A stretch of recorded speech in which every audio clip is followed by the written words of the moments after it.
Dustin from Roland here, and today we're going to be taking a deep dive into the TR-1000 Rhythm Creator. With a remarkable amount of analog, digital, and sample-based sounds, there are endless ways to sculpt hard-hitting rhythms, new textures, and expressive instruments. We'll start with covering the basics of navigating the TR-1000, its sound engines, sampler, effects, and the many ways we can make them pop. We'll get into how to program and perform patterns and songs, along with the tools available to give them life and groove. Before we get started, always be sure to check for the latest TR-1000 product updates at Roland.com and follow the instructions to make sure your unit is up to date. Connecting your unit to the TR-1000 app will also check automatically for the latest updates and give you a prompt when something new becomes available. We recommend running the calibration procedure for the analog circuits after updating your TR-1000, found in Menu, Utility, Calibration, then just press OK. All right, let's dig in. Taking a look at the top panel, the first section we'll check out is the middle section, which holds all of our instrument tracks. And you can see that we've got 4 layer tracks and 6 individual tracks. So that's 10 tracks in total, but the layer tracks can have 2 sounds on each. So we have 14 voices at any time within the TR-1000. We've got our select buttons here for each track, and you'll notice that we've got BD, SD, LT, so bass drum, snare drum, low tom, etc. These are denoting kind of standard setups for a drum machine. However, any sound can go on any track. So any sound in the TR-1000, be it analog, digital, or sample, can be on any track when you're creating a kit. The only thing to remember is an analog sound can only be used once per kit because it's true analog. We've got our volume faders here. Control knobs, which are completely assignable, can be used for any sort of instrument parameters or bringing the mix in on a mix track.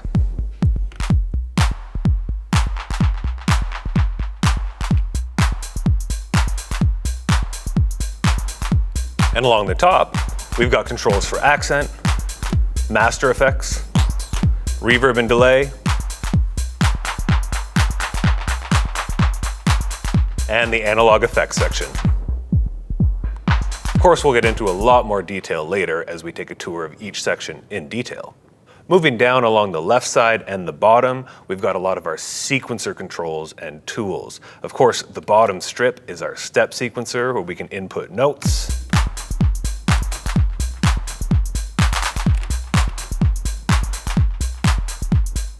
We can move between different pattern variations.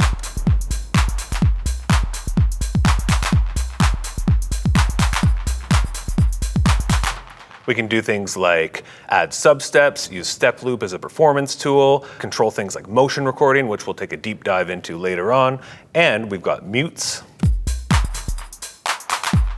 to easily bring parts in and out. Now as you move down, you also see the start and stop and continue button, our basic transport controls.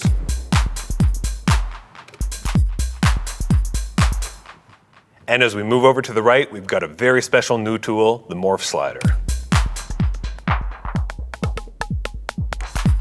And we can add fills on the fly.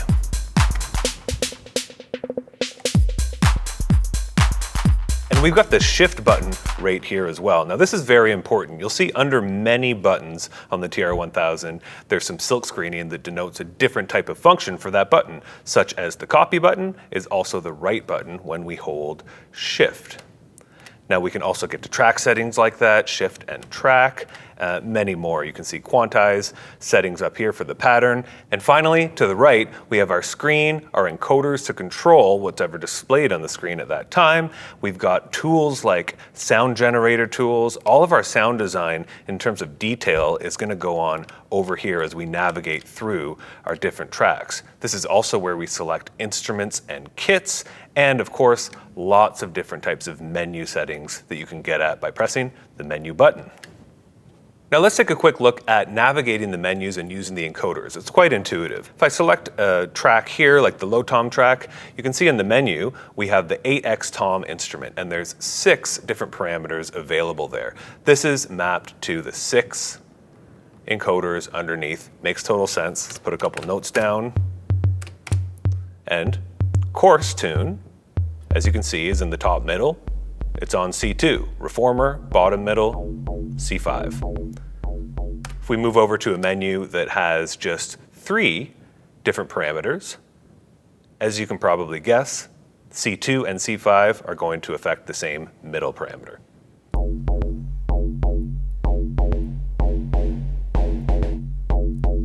In many screens, you're going to see a small arrow at the bottom. For example, if I go to the amp screen, you can see where it says envelope, there's a small arrow. Here we can press the enter button, and that arrow tells us that there's some sort of sub-menu there. So the amp menu here, enter, here's where we can choose between a regular amp envelope or a transient envelope. Same type of thing if we take a look at effects, we can see it's bypass with a little arrow pointing down, and it also tells us to select the type, press enter, and then our effects menu is brought up.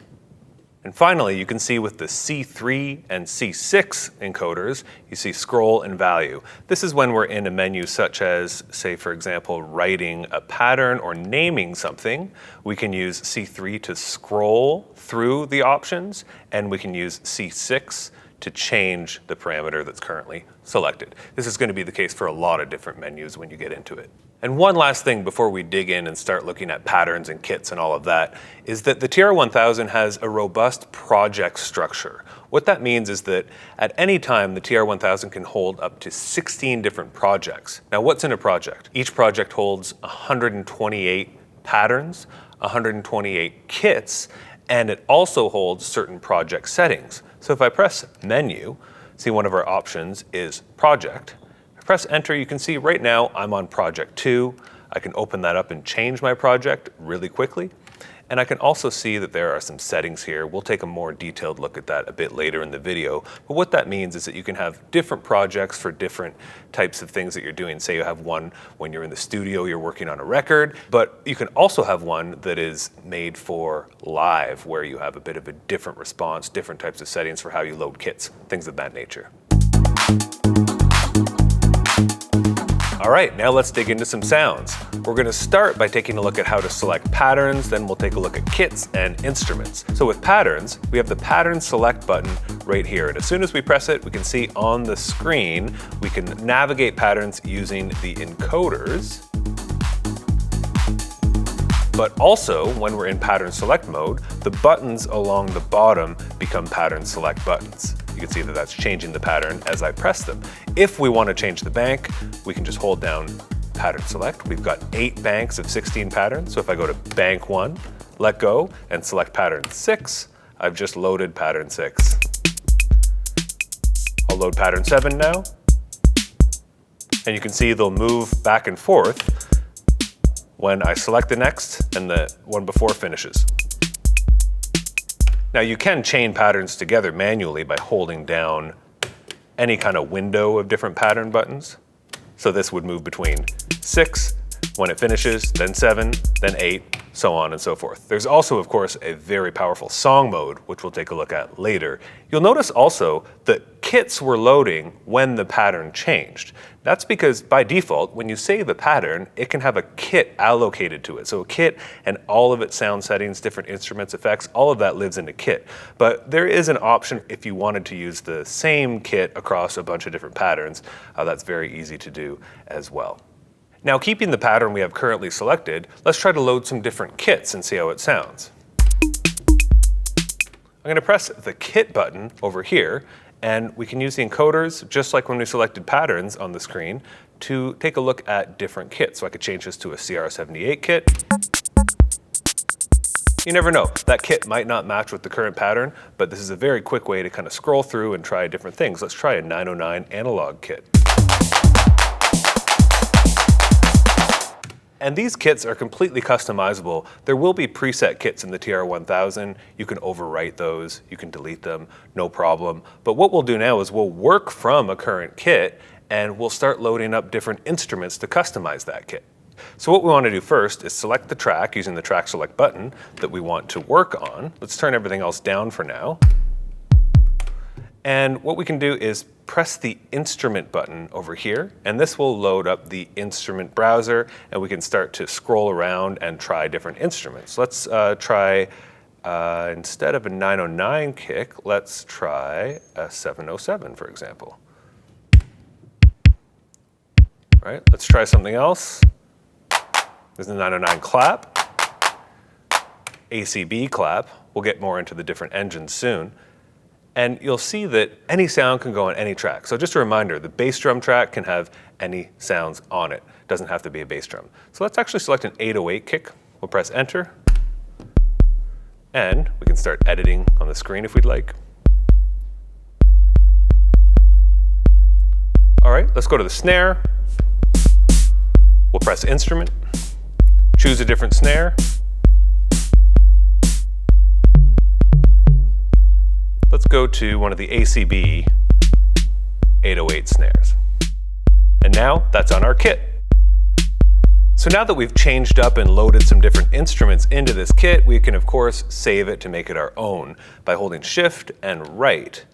You can see we can navigate to Kit, press enter, and here's our kit list again, just like when we were loading kits and we were on 909 kit, that's number 2, and you can see a little asterisk there, that means that we've edited this. So we could overwrite that, but what I want to do is scroll down and find an empty slot.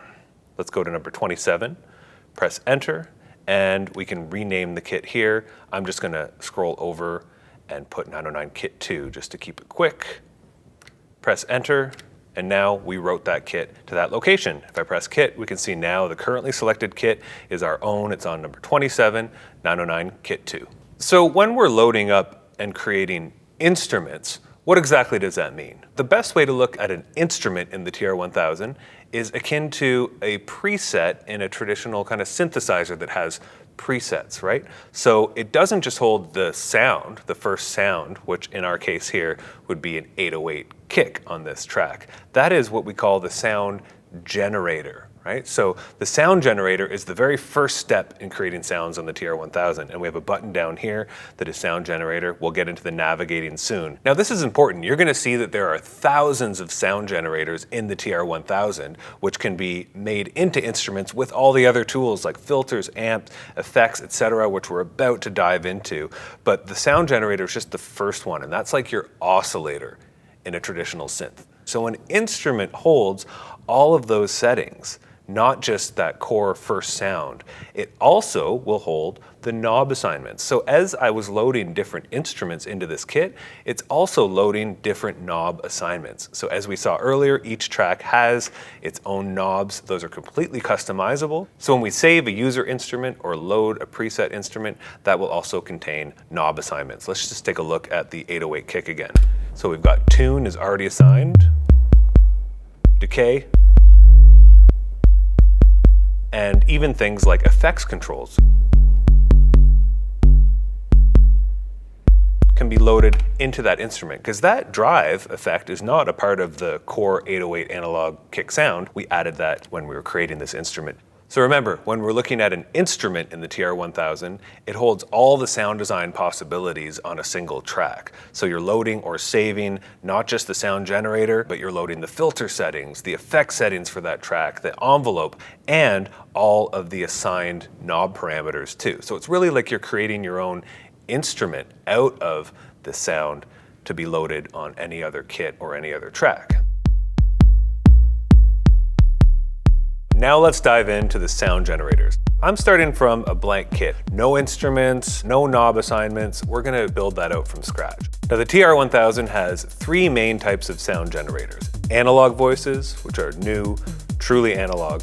Digital voices, of which there are many. There's FM, there's virtual analog, there's ACB, our acclaimed analog circuit behavior technology, and then of course there's sample-based sounds as well. We're gonna take a quick look at the sample-based stuff in this section, and we're gonna have a full section on sampling and managing samples a bit later on in the video. Let's start taking a look at some of the analog voices. Instead of navigating by pressing instrument, what we're gonna do is press our bass drum channel. We're gonna press Gen. When we have Gen selected, we can either press enter as prompted on the screen with the arrow, or press shift and select, and this will open up our Gen browser. Now this looks very similar to the instrument browser, wherein we can look by category, we can look by folder. So what we want to do right now is change folder to analog, and as we scroll through, this will only show us the analog voices in the TR-1000. So what we have here are 16 true analog voices taken from the 808 and the 909. Now we have 10 from the 808. Let's take a quick look. We've got the bass drum, snare, low tom, high tom, rim shot, hand clap, closed and open hat, the cymbal, and the cowbell. And then from the 909, we have bass drum, snare drum, low tom, high tom, rim shot, hand clap. Let's go ahead and load up the 808 bass drum. You can see that we have a greatly extended range in tuning and decay.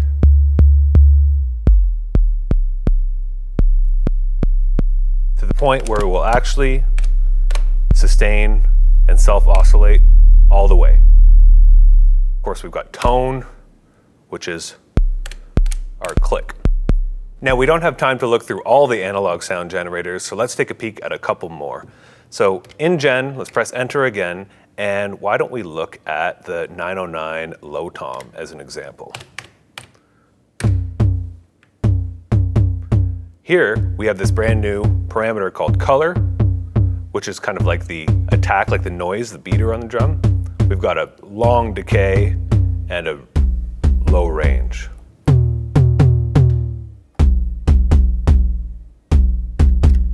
Let's take a look at a clap as well. We'll keep that running. Let's go to the 808 clap. And this is a great new parameter that we have here. First being tail level, which takes away that kind of analog reverb, that noise in the background. Then we've got clap size. If we listen carefully, it's almost like rectifying the signal a bit, and we can adjust those to taste. All right, now since we're on the bass drum track, let's pull up the 909 kick. Right away, you can hear, that doesn't sound like a 909 kick, that sounds a lot lower. So we have a big extended range. We have a new parameter, which is pitch, where an original 909 was probably somewhere around 60%. We got long decay, way longer than the original, and the tune parameter, which on an original 909 is not the pitch of the fundamental of the drum, but it's like the pitch envelope, like how punchy it is. Let's try to get something more like an original going on. Get the attack up.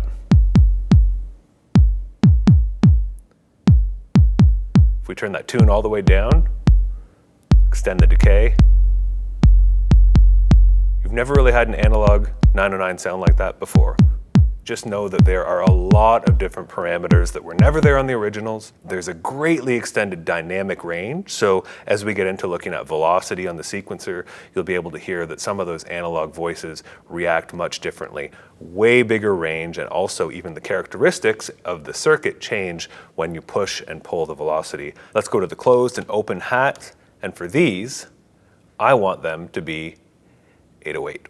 So let's go to 808 closed hat. That's on the closed hat channel. Let's select the open hat channel, and you'll see you can just keep the browser open and choose your instrument. Notice you'll also get a warning on screen. Remember at the beginning I mentioned you can't use the same analog instrument twice in a kit because it's a real analog circuit. See, if I tried to load the 808 closed hat on a second channel, it'll tell me selected by closed hat. Now I got the open hat. So let's go add some notes in here.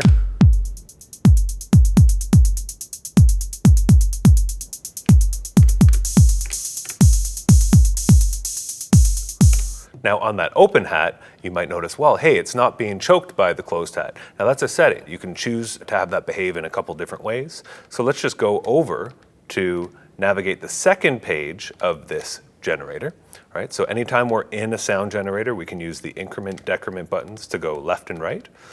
And you can see we have mute trig.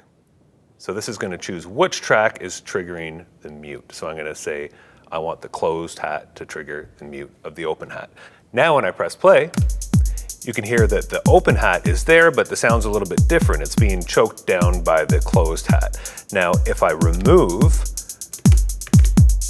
the exact steps that the closed hat is playing on, you can hear there the open hat is playing in full and then being shut down. Now there's also a new parameter on here called mute decay. Now this is on the analog open hi-hat for the 808. If we change that, you can hear that the decay doesn't clamp down as quick when it's being muted by the other. Subtle, but very nice. You get some really different types of behaviors. Add a couple more open hats there, like that. Let's leave it at that for the analog instruments, and we'll move on to select some of the digital voices on other tracks. The first type of digital voice I'd like to look at is the ACB analog circuit behavior models. We've done a lot of different new exciting things with ACB in the TR-1000, but for now I'd just like to pull up more of a kind of basic sound. I'm going to choose the crash cymbal track, and on sound generator, let's press enter, and I'm going to change the folder to ACB. Now of course you're going to see here a bunch of new instruments that are denoted X, so 8X and 9X. We'll come back to those in just a moment. But what I want to do is go down. You can see we've got the classics at 707, 727, 606, and let's grab some CR78. Why don't we go with the clav and rim shot?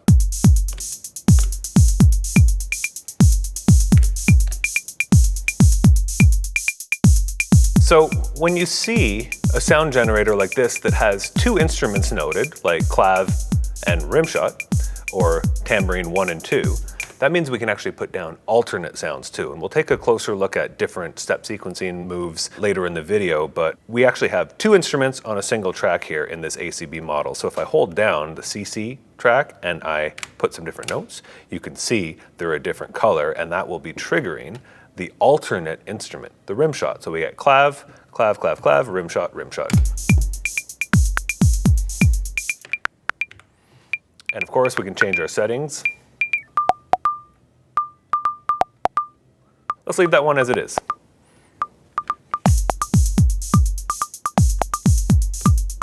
Change the decay a little bit on that open hat. I mentioned briefly the new X models that you see under ACB. Now you might be wondering, if you have an analog 909 rim shot in here, or an analog 808 kick drum, why would you put the modeling in the same machine? Well, let me show you why. I'm going to select the snare drum track, and I'm not going to put a snare drum on it. I'm going to press enter when we're selected on Gen to open the browser. Let's go back to ACB, and let's select one of the 8X instruments, the 8X bass drum. So this is TR-808 bass drum in ACB. I'm going to put down a few hits here on the sequencer. Now, sounds like a pretty nice 808 bass drum, but there is so much to play around with in terms of different settings now with the ACB models that have X next to them. Let's go ahead and change the coarse tuning. So that's in semitones, right? So when we're thinking about knob assignments, we might want to change the semitones and do a tuned sequence. Let's keep that in mind. We've got decay, body depth and body decay. Has a lot more kick. And then we get into things like reformer, which has a lot of different colors to it. You can do things like almost like wave folding and change the reformer type to a bit more kind of saturation and then mix it in with the original.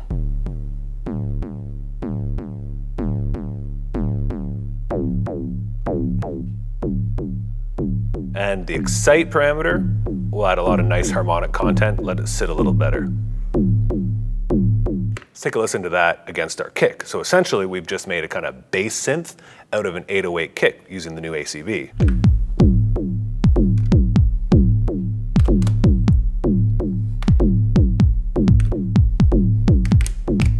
Let's grab a couple more of these new ACB instruments because they have a lot of potential for cool sound design. Let's go to the clap track. I'm going to just go ahead and put a sequence down on 5 and 13. Press enter when selected on Gen, and I'll go to ACB and let's choose the 808 clap. Again, sounds like an 808 clap, but then we've got filter, which is kind of changing the nature of the noise in that clap circuit and the filtering. We've got number of claps and speed. This is great for kind of off-kilter type feel.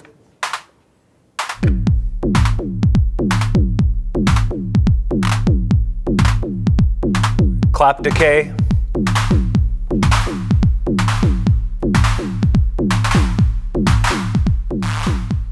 Let's grab one more instrument. This one is very exciting. Let's use the high tom track because I know for this one we're going to want to have some pretty cool knob assignments, right? Going to high tom, let's go back to our generator, press enter, and we'll select the 909 rim shot. Let's put a few notes down on the sequencer, and I'll leave the kick in as a reference. So let's take a look at what we have to play with in the 9X rim shot. One thing to point out is that a lot of different sound generators will have more than one or more than two menus in the sound generator section. This one has two full menus that have 6 parameters each. So what we've done is we've opened up the TR-909 rim shot model and allowed for changing the tune of each of the 3 oscillators. Let's put that decay up and take a listen.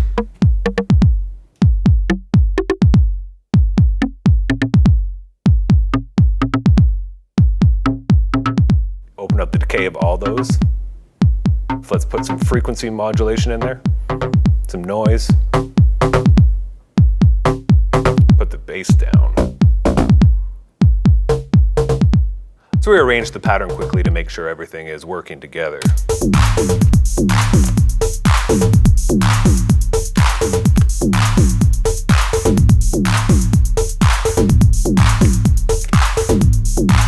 So moving on from the ACB models, let's take a look at one of the other digital engines, the FM models. So let's go to the rim shot track this time. We'll go to Gen, press enter, and we'll go down to the FM folder. Now, out of the box, these models are made to create recognizable kind of percussion sounds, but they can go pretty far with the parameters available here. Let's put down kick just to take a listen.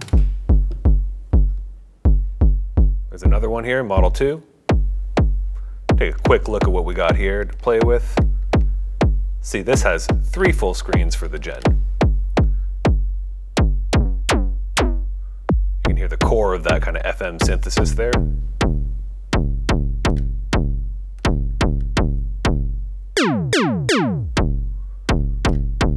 Let's change that Gen up. We've got toms, claps, and FM perk model. So that FM perk model is actually quite powerful. So as you can hear, by default, it's just making, kind of like a metallic percussion sound. But let's take this a little further. I think this is a great example to show what the FM engines can do. So let's keep that running. I'll change the sequence a little bit. Let's go ahead and go to the first page, scrolling around on the Gen screen. And here's another shortcut, by the way. If you want to move through different screens within one menu, just keep pressing the button. So we can just press Gen again and again, and we'll move page 1, 2, 3, and the final page. So let's change the tune first off, put it down an octave. FM depth, let's take it all the way down for a moment. We've got feedback. Adding a little instability to the sound, and we've got this harmonic level and ratio.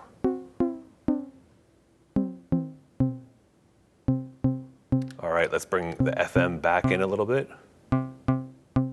Turn our decay up. And you'll notice on the last page, we also have note. So this is important. You'll see that many of the sound generators have coarse tuning by semitones. Some of them deal with it a little bit differently in terms of doing melodic kind of things. But this FM perk model has note, so you can reliably kind of change which note it's on. And of course, we're going to want to put that on a knob when we get the knobs set up. So let's take a look now and just put it at, let's say, D5. And let's turn that feedback up a bit.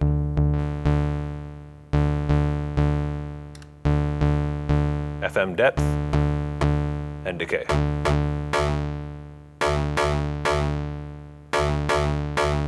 Nice, now that's a pretty cool sound. Let's leave it like that. Let's see how it sounds with some of the drums.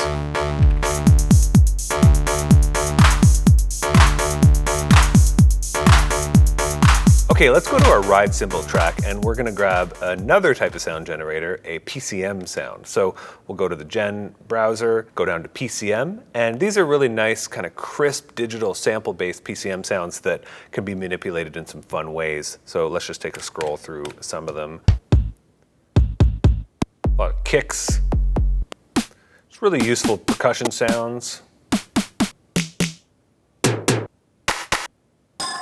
Let's choose this sound. It's got some cool kind of harmonic noise going on, some cool content to work with. In the Gen, we've got spread. Let's turn that up. Bit of a stereo image.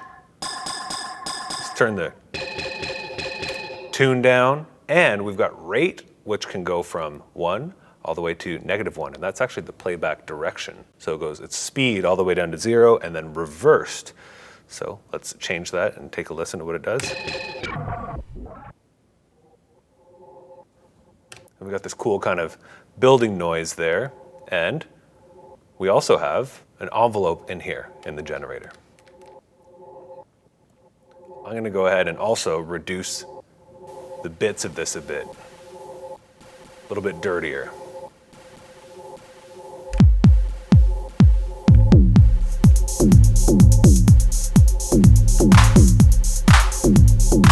We're also able to synthesize sounds from scratch using VA synthesis in the TR-1000. So if we take a look at a track we haven't used yet, like the low tom track, and we take a look at the Gen, let's go to ACB, and we're going to go all the way down to the bottom, and you can see we've got VA, sine, triangle, square, saw, supersaw, and noise. Now, we're not going to do too much with this just yet, but if we select it, I just want to show that you can indeed control your tuning, your coarse tuning, your pulse width. Let's turn that up. These are straight up waveforms. And we've got a great new pitch envelope, amp envelope, and some other settings. Let's leave that for now. Just wanted to make sure that we know it's there when we get into creating some layers. Finally, let's select a sampled sound. And for this, we are actually going to put it on the track that we're on right now, the low tom track. Like we mentioned earlier, we'll have a full section on sampling and how to deal with samples, but let's just get something pretty straightforward going here. So in our sound generator browser, let's go down to one of the other folders here. Let's go to Found Sounds. Now there's thousands of samples to use out of the box in the TR-1000. Just take a listen first.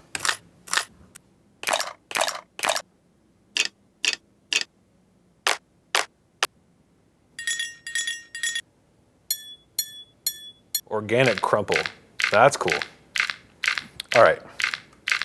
So quick look at making a kind of percussion sound with this sample. So on the sample screen, we've got tuning and coarse tuning. We'll take a look at BPM sync and time stretching later on, but you'll notice that when you move over in the sample gen screens, we actually have a waveform readout now. So we can see as this is playing, let me just kind of change the start and end point.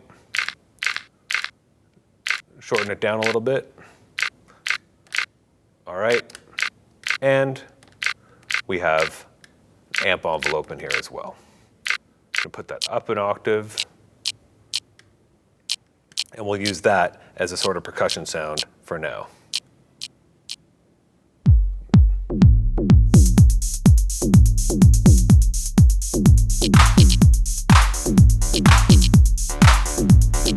So essentially, we've just built our own drum kit using different sound generators. And again, I just want to drive home that we've only used sound generators. We haven't used a lot of the tools that are available on each track. And it's good to remember that every sound generator is a full voice in and of itself. All of these have some sort of tool in them that can control the time of the playback. For example, the 909 bass drum has a decay parameter. So does the 8X bass drum. When we look at things like the sample bass sound, we have a start and end point, and we also have an envelope right there in the sound generator that we can change, and we'll take a closer look at some of the envelopes, but I can just say, okay, I'm gonna have this hold for 195 milliseconds and decay for 299. If we take a look at the FM model, we've got a decay time, and the clap, of course, it's got clap decay. So by that I mean that we can create full percussion sounds just using sound generators, but the magic really starts to happen when we move into all the other per track tools that the TR-1000 has. Remember, that's what builds the instrument. So now let's take a look at some of those tools using the sounds that we've set up just in the sound generator, and we'll take our kit to the next level. So these tools, as we saw earlier, are laid out right here to the right of the sound generator. So let's take a look at the first one. Filter. Let's work on the rim shot track. And remember that this is this FM percussion model sound that we made.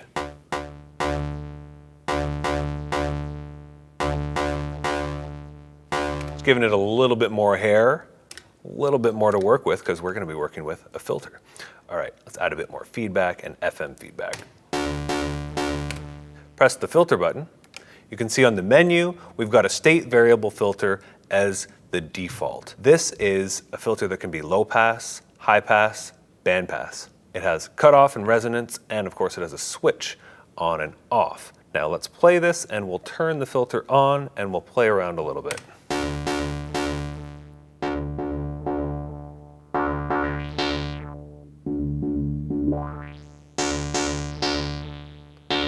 Change that to a band pass.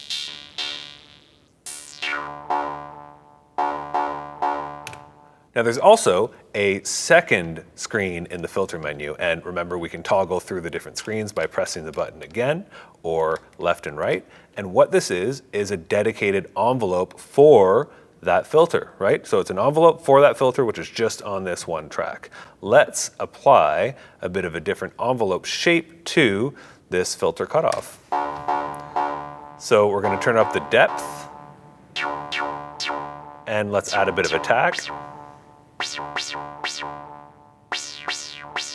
A little less depth.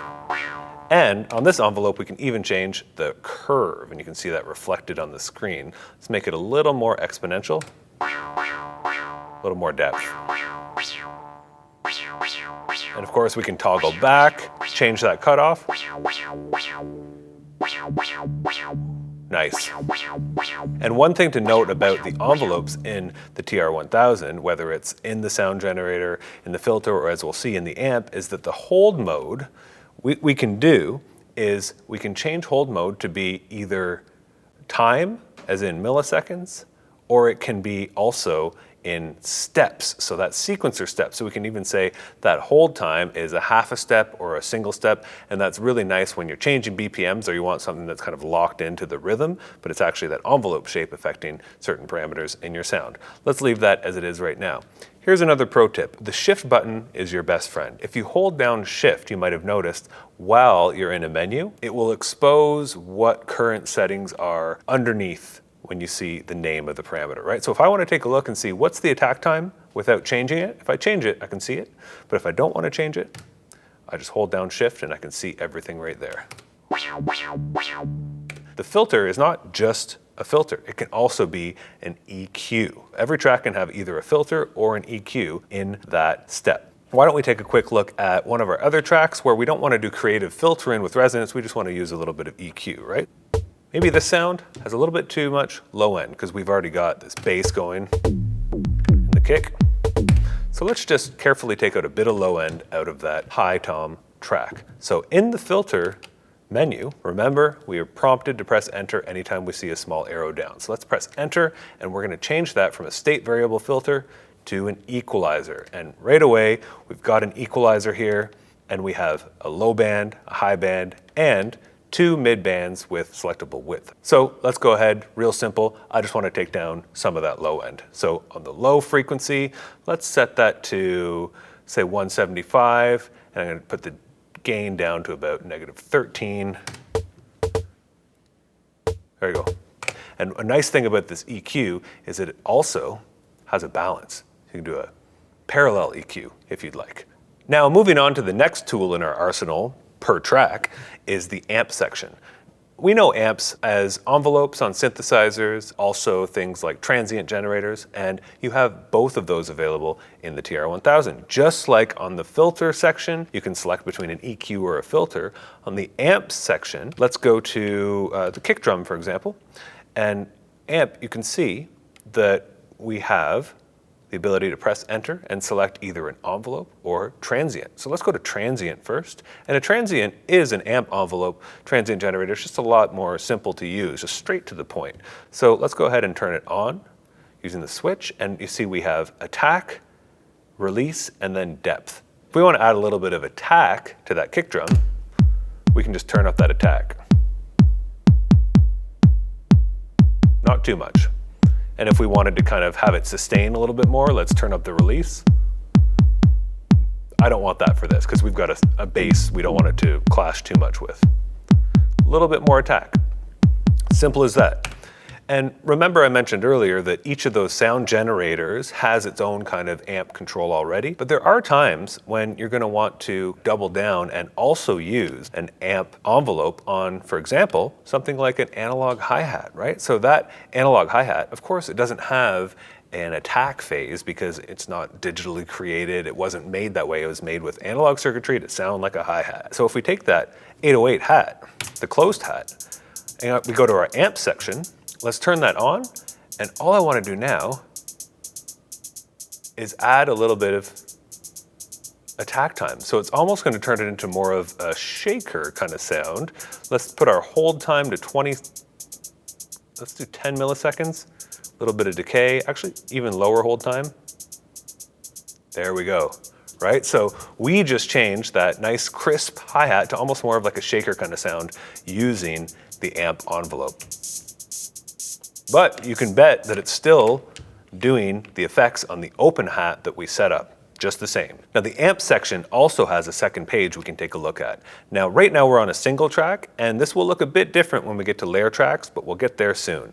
On a single track, it's very simple. We have gain, which is the gain of your instrument. If you're building an instrument, this is kind of like the final level of that instrument. If you want to save it, use it later, that's going to be saved as well. Now, the velocity curve we see here can be changed from original to common. Now, with original, this will behave more like the original instrument did, but on common, this will have a similar velocity response across all the instruments in the kit. So that means if you kind of want to have a similar velocity programmed for something like a hi-hat from one machine, one classic machine, and a model from another, that they're still going to have a pretty well the same kind of response. But when you have it on original, they're going to have a bit of a different kind of unique response. You can play around with that.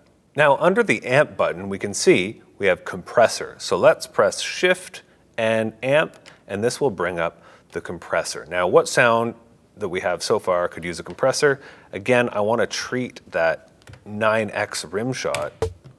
It's got a lot going on. I don't want it to clash with too much else. I just want to tighten it up a little bit more. When we're in the compressor, we have two screens to work with, and we also have a readout for the input level and the gain reduction. So let's press play. And before I turn the compressor on, let's make some settings. Let's change our attack. Let's do about 30 milliseconds or so. Release a bit more, maybe something like 330. Threshold's getting hit already. Leave it there. Let's put our ratio to 1 to 8. And let's go for a hard knee.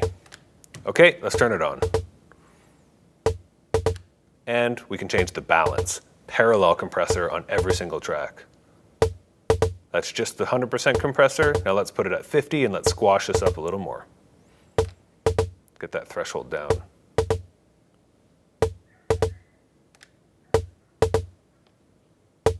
Change the knee a little bit. All right, there's our compressor. Let's turn it off. Gives it a little bit more presence. Remember, every single track can have a compressor on it. Really, really helps control the mix. Next, let's take a look at the modulation LFO. Yes, LFO per track.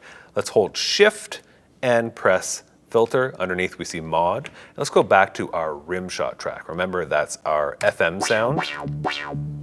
Okay, for this, I want to change the wave. Let's say we'll use a triangle wave to start. We can change the time, and the time can be either free running, like milliseconds and seconds, or it can be synced either by step or by note value. So let's leave it free running for the time being. And you can even change the phase when you want to get in there and really change exactly when that LFO is moving. But let's select a target. So when we take a look at the target, we can move either by section. So you'll see C1 here is moving first to generator, filter, amp, compressor even, mixer, and we can go through those sections to find different parameters or scroll through all the parameters themselves. And you can see this huge list. I mean, come on, you can even change things like the attack, hold, and decay time, the gain, the balance of the compressor. We haven't even got into panning and effect sends yet. But right now, let's just keep it simple and let's change the filter cutoff. So we'll go to filter cutoff and let's just play this sequence and turn up the amount. All right, so now we've got more movement. All good. Let's try a different shape. We've got a sawtooth wave. You can hear that moving up. What if we wanted a reverse sawtooth? Let's turn the amount negative. So you're gonna get kind of like two attacks in a certain way. Now, let's go and try that synced, and let's do 16th notes and see what that sounds like.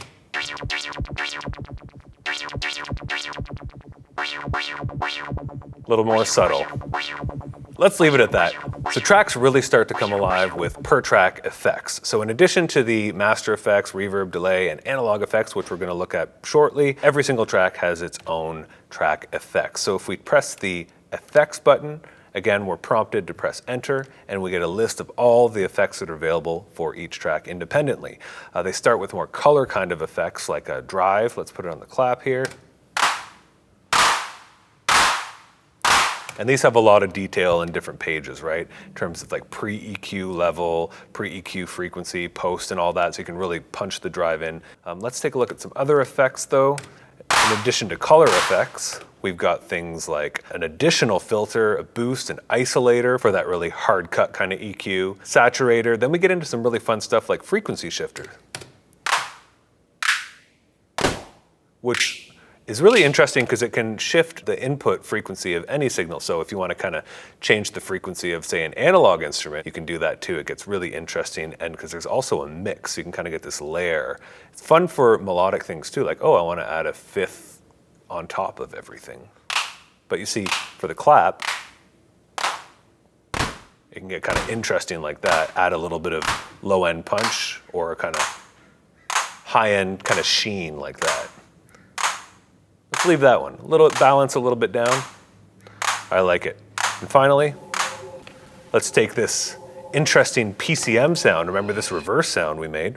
Let's add an effect on that. And for this one, we're gonna go and choose a pitch delay. We do have a per track delay, phaser, flanger. I was thinking maybe a flanger, but let's put on a pitch delay here.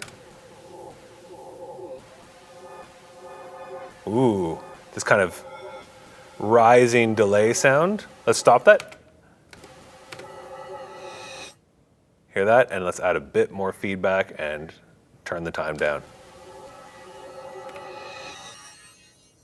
Cool. So it's kind of, you can have it rising, coarse tune, or fine tune just a little bit.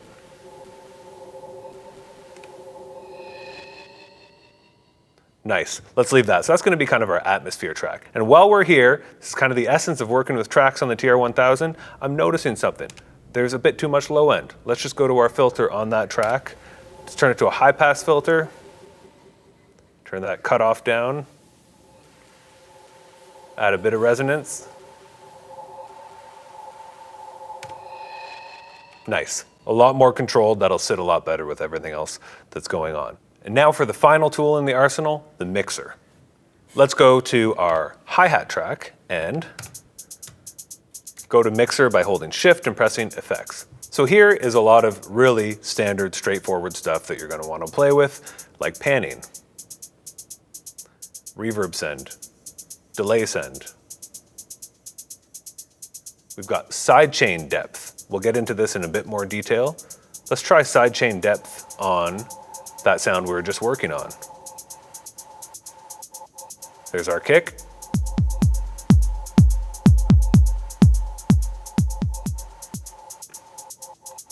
We've also got effects routing, which is our output routing for the audio. We'll cover that after we get into the effects section. And we've got track gain, right? So everything that we've seen here that we've programmed per track, starting with our sound generator, our filter or EQ, our amp or transient, our compressor, our LFO, our per track effects, and this mixer page, we're saving that in our instrument. So at any time when we want to save what we're doing, we can just save a kit. Now that's really important. I'm gonna go ahead and do that right now. Shift and right, I'm gonna go to kit, and here's the kit that we're working on. We haven't saved it yet. So let's quickly name it. And press enter. Now, the instrument consideration is a little bit different. Now, everything we've done is now saved in that kit, all the changes we've made on each track. But if we want to save something we've made as an instrument, we can do that separately by going shift and right. And just like we saved the kit, we can save instrument. So I can select, for example, say that cool ambience we made.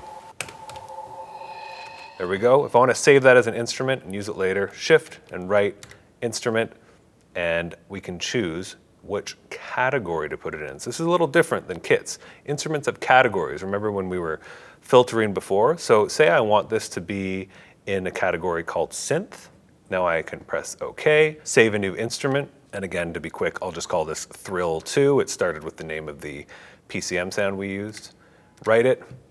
That instrument is written. We'll talk a bit more about instruments again when we get into knob assignments, but now we've saved the kit, we didn't lose any of our work, and we've also saved an instrument, which we can load into any other kit later in the instrument browser. One final note is that everything here we saved is saved in a kit or an instrument except track gain. This is actually a pattern parameter.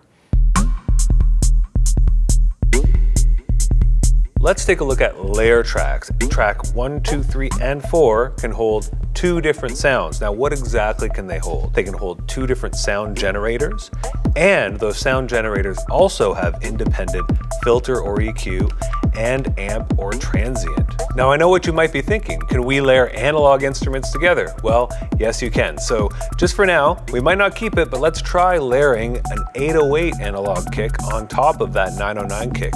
Dangerous territory when it comes to phase, when it comes to too much low end. Let's see what we can do with the tools that we have available. When we're selected on any of these 4 tracks, again, we're on the bass drum track, we can press the layer A or B button to toggle between the 2 layers. And from there, we edit the exact same as we did just loading other sound generators. So just press enter and we can see the sound generators available. So we're gonna select 808 bass drum, and this is going to trigger at the exact same time as the 909. Might be a little messy. So you can hear there's a 909 and an 808 in there, and you can hear it's kind of flubbing and phasing a bit. Let's first go to the 909. Let's go back, and we're going to take that decay and turn it way down. So we're just getting the attack there. Even a little more. All right, and now let's go to the 808. We're going to go to layer B. We're going to stick on the sound generator. Let's change the tune a little bit. It's already working a little bit better. It's still a little flubby. What did I mention is the big problem there? It's phase, right? So let's take a look at this tool that every sound generator has that's extremely powerful, especially when layering, when trying to get a bass to sit nice with a kick, those types of things. So the end page of every single sound generator menu, all the way to the right, you see we have a phase flip and we have a delay. So the phase flip will invert the phase of just that one sound generator, it's independent per layer, by 180 degrees. Now let's see what that does to this. Already, it's sitting a lot better. Let's put it back. And it's making you feel a little weird. There you go. Okay, so that's sitting better because we flipped the phase of the 808 kick. Now let's go to that 808 and we'll take away the tone, which is the beater on the 808, so it doesn't have the same kind of click. We'll go to the 909, make sure that attacks up. We might even adjust the pitch a little bit between the two. And let's delay that 808 kick by just a little bit. It's working a lot better now. I'm gonna add some more decay. All right, so now we've actually got close to a pretty usable kick that's got the real punch of the analog 909 kick drum and the body of the 808. Now let's take it one step further. We have filters, which can also be EQ. Just to be quick, instead of using the EQ, I'll use a high pass filter and I'll put that cutoff down. Let's leave it there. That's working. And then finally, on the amp section, let's go to the 808 and we're going to do the same thing that we did with the hi-hats earlier, just shave a little bit of the attack off.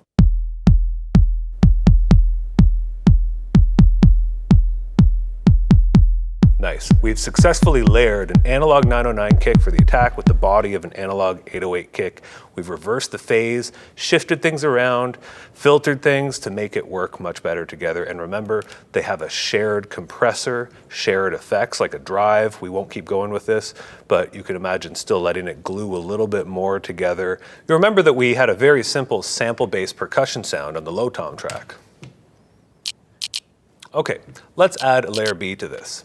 Again, we'll press layer B, select a generator, and why don't we choose a 909 analog low tom.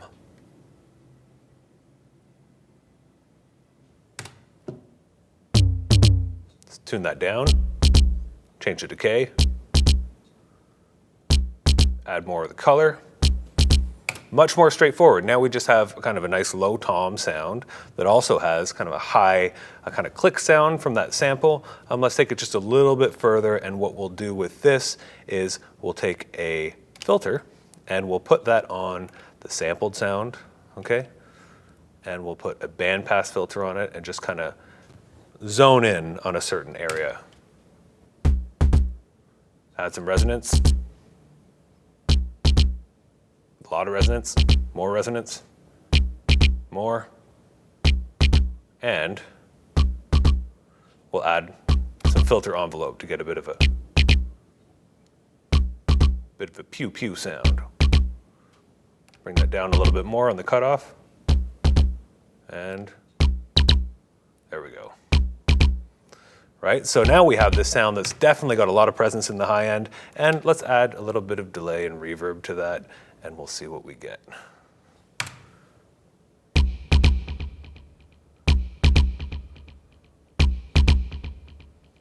And for the track effects, let's add a drive. So now, let's see what we got here with the two layer sounds that we've made.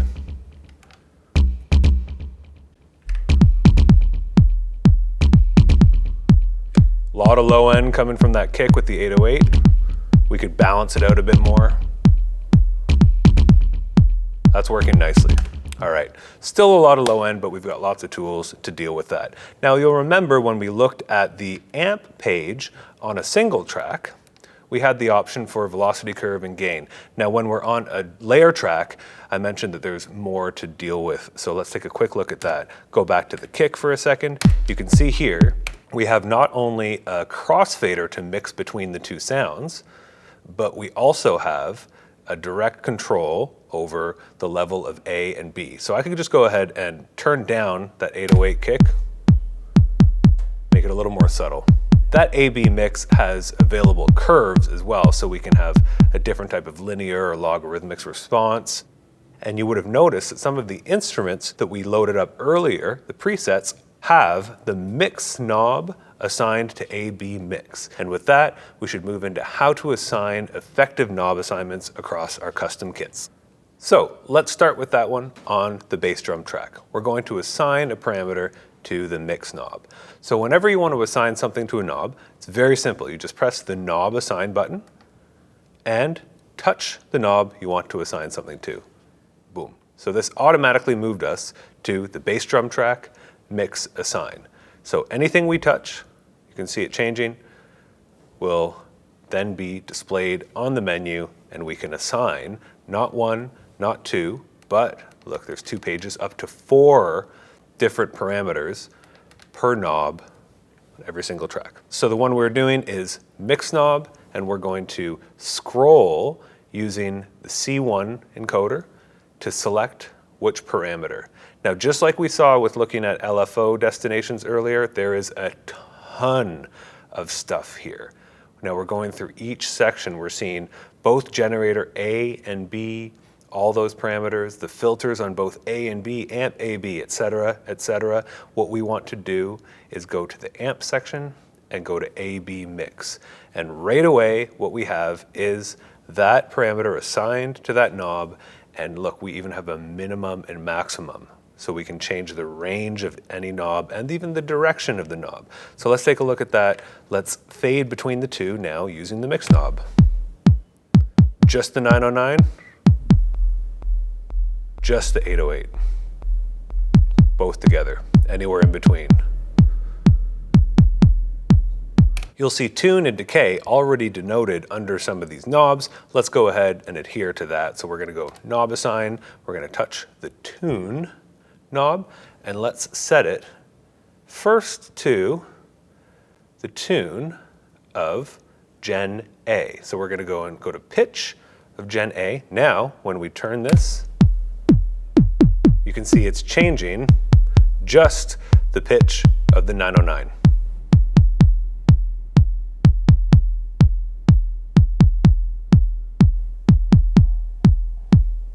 So we could also assign a second destination to Gen B. We could say change the tune of the 808. Now it's changing both at the same time. But check this out, there is a useful setting for layer tracks at the very top of the assign menu, and that's offset. So if you see offset, tune, and decay, that's gonna go ahead and offset the tune and decay of both layers. So I've set that up. Let's take a listen. Right, so it's changing both of them at the same time. So let's use a low tom track where we had the 909 analog tom mixed with that high sample with the filter. So what we want to try here is something a little bit different. Let's go to the tune knob and we will apply Gen A, which is our high sample percussion sound. We're going to put the tune knob to filter cutoff, and let's take a listen.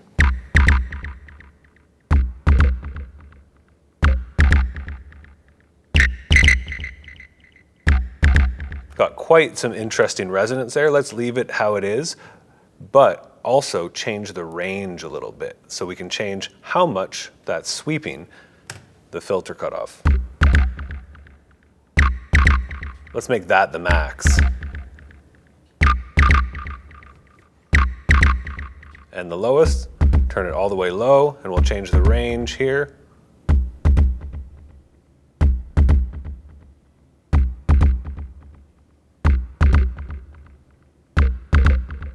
All right, so now we've got this custom range, and on the same knob, number 2, destination 2, let's go to generator B, which is the 909 tom, and we're gonna go ahead and change the tune, but let's invert it. So that means that as we turn the tune knob up, it'll go down in tune. So we're gonna have this kind of crossing over effect between the two layers.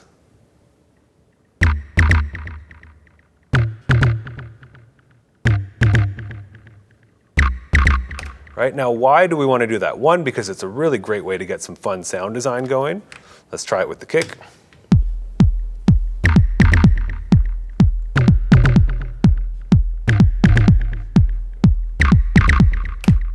While we're assigning knobs, we want to think of parameters that want to be moved. Why is that? Because when we get into recording the motion of knobs, using the Morph Slider, using the Snapshot feature, it's all about what is assigned to the knobs. Remember when we brought in at first the CR78 sound, this one?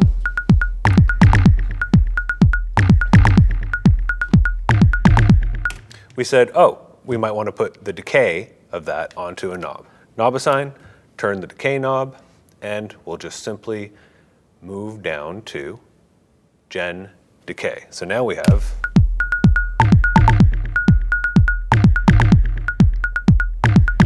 I can't help it, we got to do one more. Let's do one more on that same knob. We'll make it a magic knob. And what we're going to do is we're going to do delay send on the same knob. So what we get is all the way to the left, tight decay, no delay.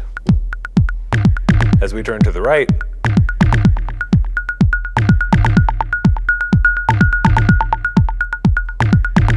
magic knobs. Remember, you've still got 2 more destinations there. Do reverb as well, do a LFO.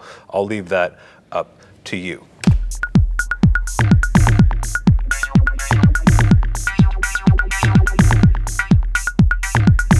So seeing as we've sent some tracks to delay and reverb, and we've assigned delay and reverb to some knobs, let's take a look at the effects section along the top. So the first thing that we see is reverb and then delay. If you'll remember, there's a reverb and delay send amount in the mixer of each track. So just as a reminder, here's our clap. If we want to turn up reverb send, easy. Turn up delay send, just as easy. Now you're going to want to make sure that the level is turned up on reverb and delay, because you can have that as a performance effect where you turn it up as you're going, but if you're just doing sends from each track, just make sure the level's up. We've got control over the time of the reverb.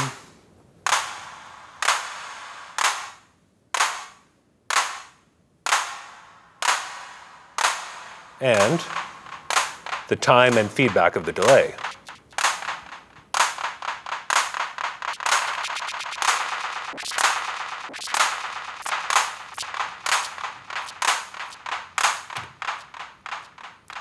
Now, what about more settings for those? We're going to jump around a little bit. I want to stick with the effects, reverb and delay.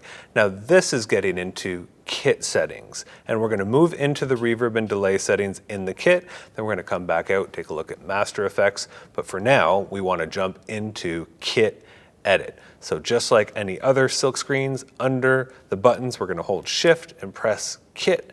Now we're in kit edit. Now there are many menus here to look at, but we want to move over to the reverb and delay menu. So right now we can see in the reverb menu, it's page 3. On the bottom we see Hall 1. Now if we press enter, just like selecting a track effect, just like selecting a different type of amp envelope, we have a sub menu, and we can choose from a bunch of different reverb algorithms.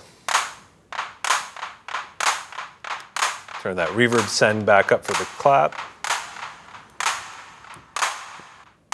Got an ambience, a room reverb, a mod, which is very nice and deep. Let's stick with that one. And we've got settings. Aside from just time, we've got pre-delay. Pre-delay can be really great for rhythmic effects with a short time.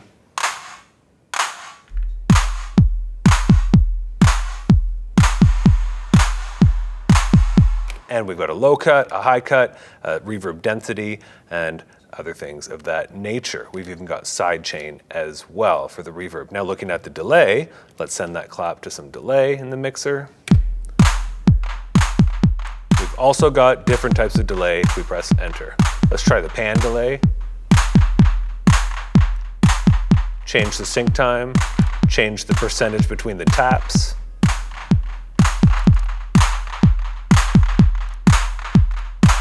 And we've got EQ settings as well as damper settings for the delay.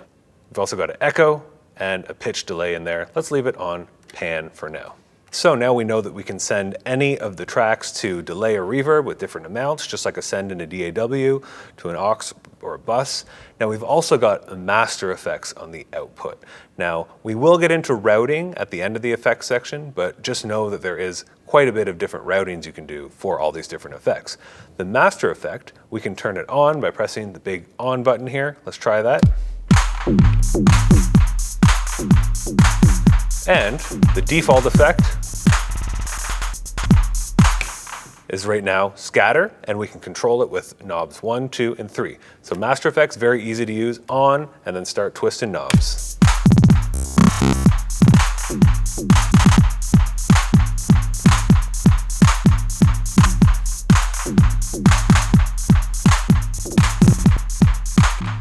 All right? But there are tons of master effects that we can use. So Shift and on, you can see underneath, we see Edit. And we press Enter, and we can see a bunch of different effects that we can choose from. Let's take a look at the sideband filter. That one's quite a bit of fun.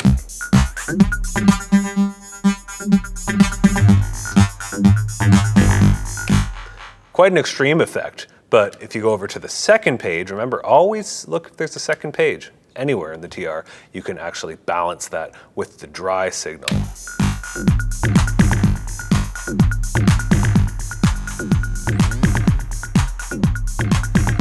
Lots of fun there. And finally, things that are really effective, like phaser and the flanger. I'm a flanger person myself. Second page, change the resonance. Mono or stereo.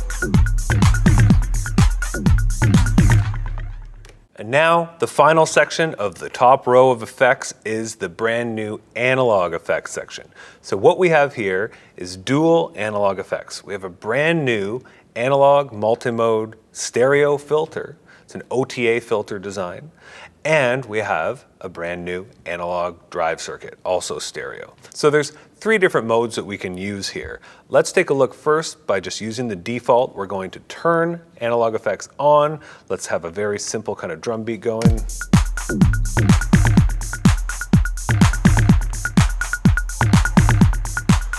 Let's turn it on. So by default, the filter knob controls the filter cutoff. Right now it's set to a high-pass filter. And the drive will push the signal into the analog drive.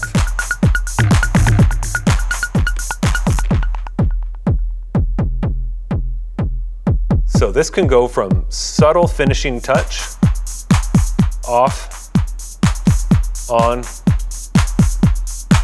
more. You can hear the highs starting to get crunched down, and of course, things starting to kind of get a bit muddy as you push it really hard. So it can be used as an effect or as, again, that last little sprinkle on the end. Now let's take a look at how we can configure the analog effects sections. Shift and analog effects on will take us to edit. We have, of course, like we saw, the filter cutoff and the drive controls reflected here, but we also have, of course, filter resonance.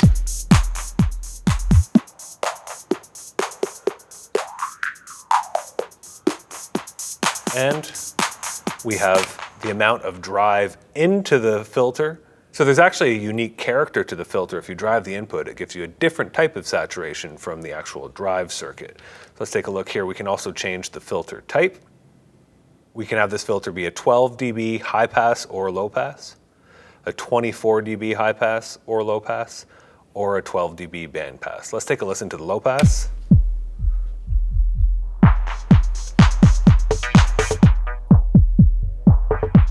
A little bit more drive. And you can hear that filter coming before the drive, right? So it's driving afterwards.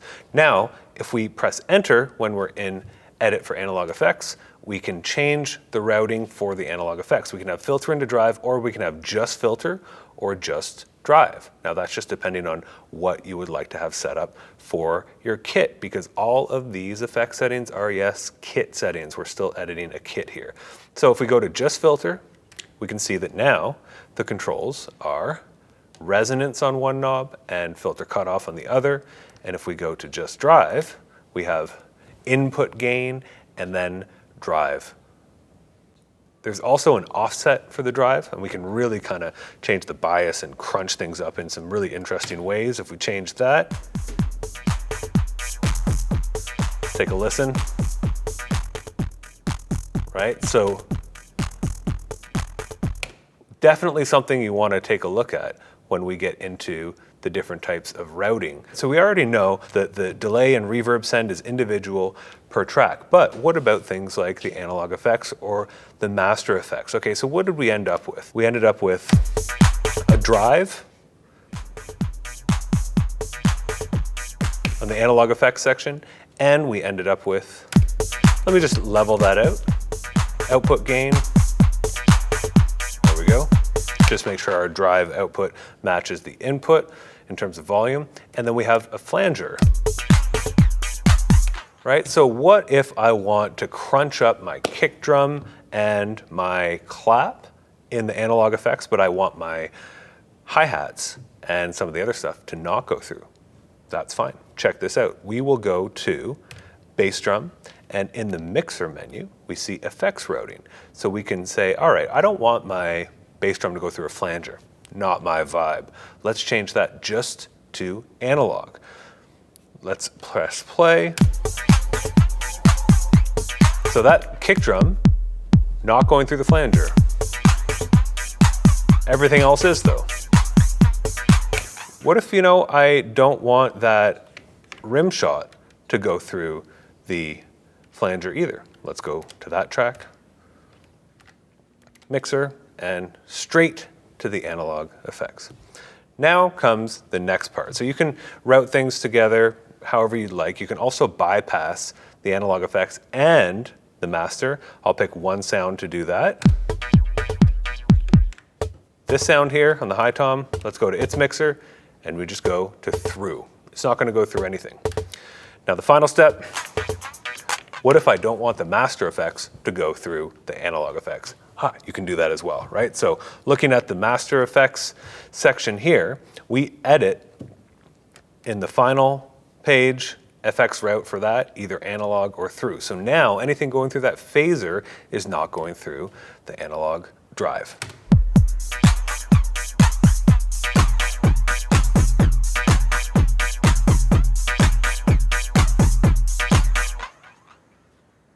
So I can crunch up the kick, but all the other phasey stuff is going through clean and maintaining its top end.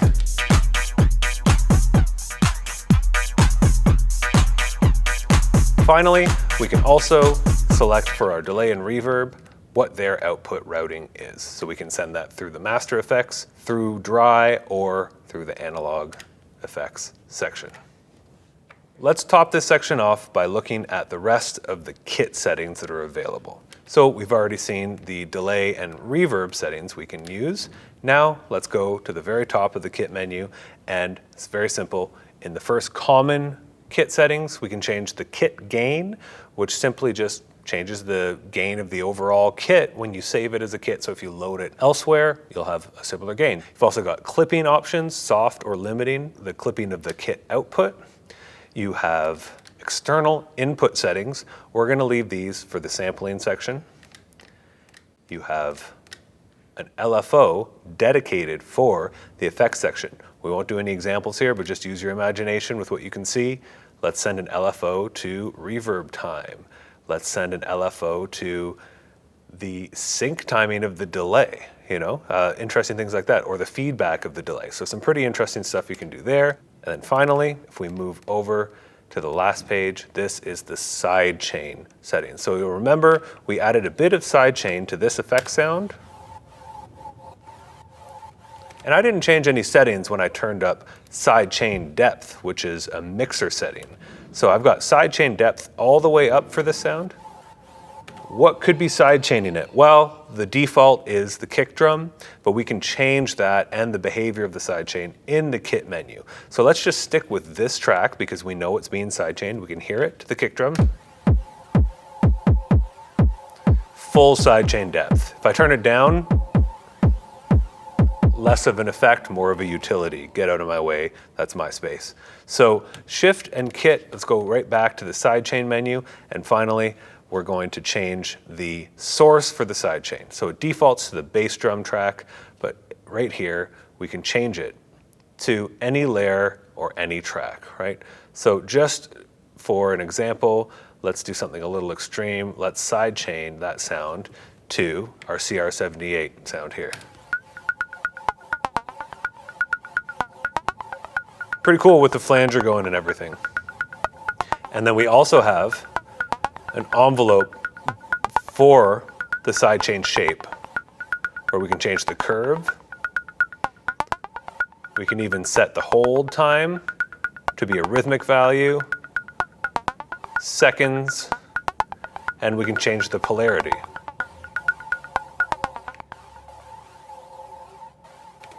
is essentially doing envelope following on that track. Very, very cool. Let's flip that back to ducking. And we'll put it back to the bass drum just to be practical.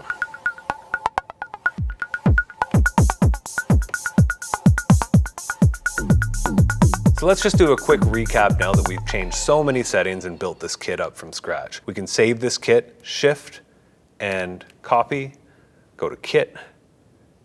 We already saved it once, let's save it again. DG Kit. Okay, we're done there. We can also resave or save a new instrument now that we've added knob assignments. So taking a look at this FM track on the Rimshot, we built a kind of playable notes on the tune knob, decay. And let's just do one more. We'll add an effect send, reverb send on the control knob. And here's a pro tip. If you want to engage with the knob without changing the setting, and you just want to see what's on it, hold Shift and turn that knob. You see, this is a great way when doing knob assignments to not change something if you're trying to go replace a knob assignment or find something and just see what the current value is. So I'm just going to add reverb send on this Rimshot track, and this is now my instrument. And go Shift and right. Let's write that instrument. Let's say, yes, it's going to be a percussion sound, new, and instead of calling it FM perc model, do a little shortcut here, hold Shift, turn C3 to delete. I'm going to call this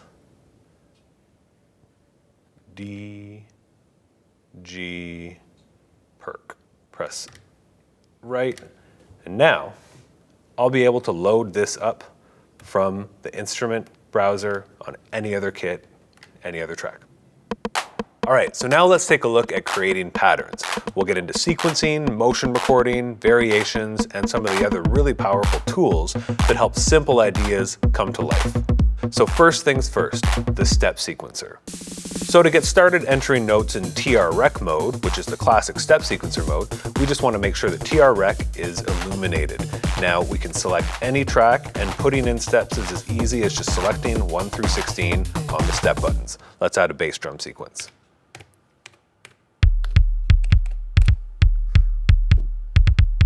If I want to put in a weak note, I can hold down Shift and press a note.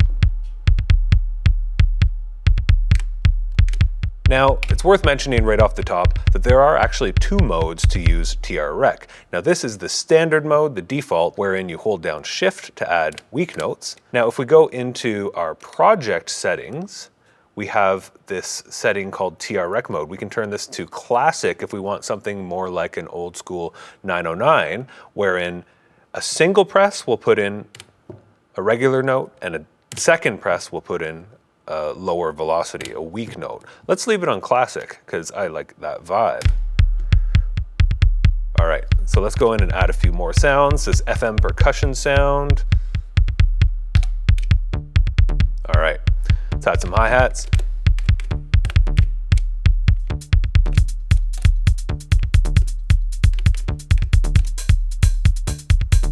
Clap. Weak note.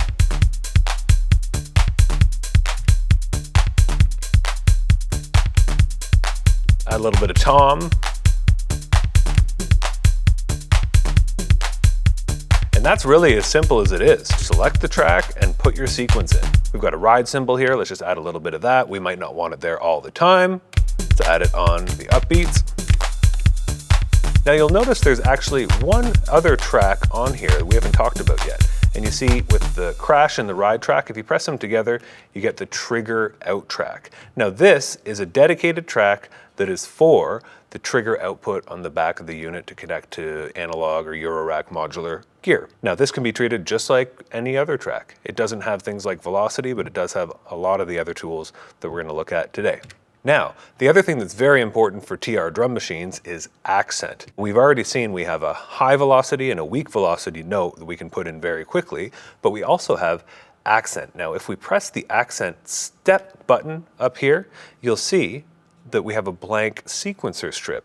Now that's because the accent actually has its own sequence. So what this will do is wherever we put an accented note in the sequence, it will apply that across all the instruments as an extra push, an extra velocity. So we're going to turn accent level down, and I just put accents on the downbeats, and I'll turn it up and we'll hear the difference as we increase the accent level.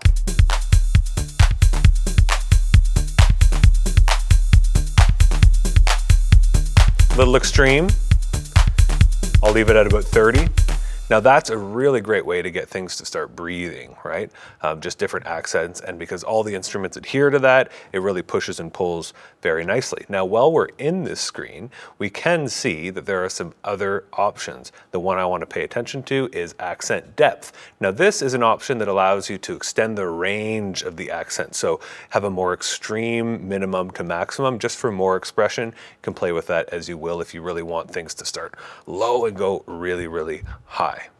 In addition to standard notes that are put into the sequencer, we also have a quick way to enter substeps. Now, what's a substep? A substep is a repeat on a single note that it repeats more than once in a different kind of pattern, different type of rhythm. So a good option to take a listen to substep would be something like this 808 snare drum, which I have on the rimshot track. Now let's just solo that with the kick drum for now, and I'll add a few hits. Let me pan that back in the center.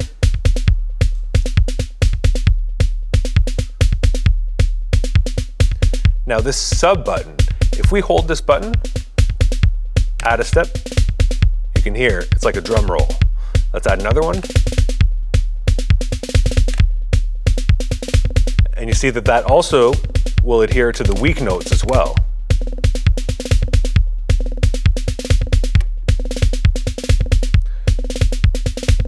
All right, I'm gonna clear out this sequence by holding clear and pressing rimshot. I just cleared out just that one. So we cleared out the snare sequence. Now that's a really quick way to enter in a basic substep. Now if you're holding that, you see on the screen, we also can change the value, the type of substep that we're entering. So you see we start with a double hit, then a triple, then a quadruple, and then we get into different kind of patterns, and it gets quite wild as you start experimenting with these. So you can either hold substep down and put in some notes, or you can press substep and it will toggle on. Let's hold it and change the value to something a little more extreme.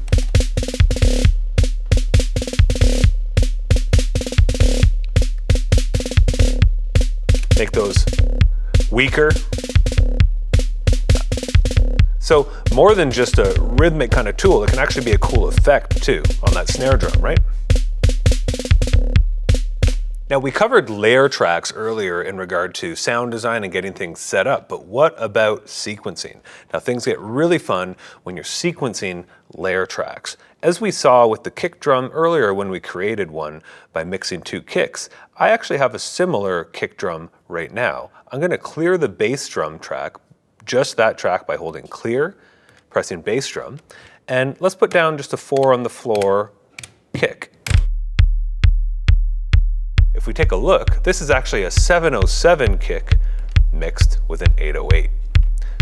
Now, what if I wanted those to be sequenced separately? Check this out. Let's clear out that track again. There's two different ways to do this. You might remember when we did the alternate sound for the CR78 earlier in the video, we held down the track button and we put down some steps. Now, if I hold down the bass drum track button and I press it once, it's going to be blue. If I press it twice, it's going to be green, okay? So blue is layer A, green is layer B. There's even easier, a more visually easy way to do this is by holding either of the layer buttons, right? So if I hold down A and I put down some blue hits, we're only going to hear the 707 bass drum. If I hold down B, we can hear only the 808.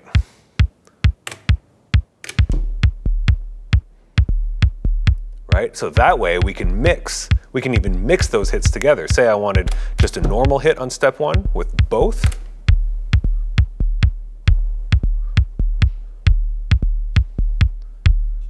Great way to get really dynamic kind of sequences going.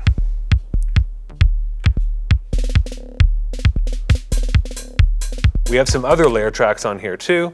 We've got this one, which is a mix of a low conga from a 626 with an analog high tom. So we've got those two together.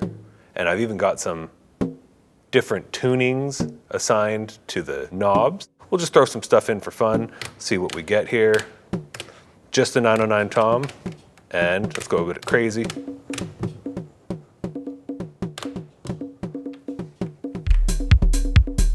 Nice.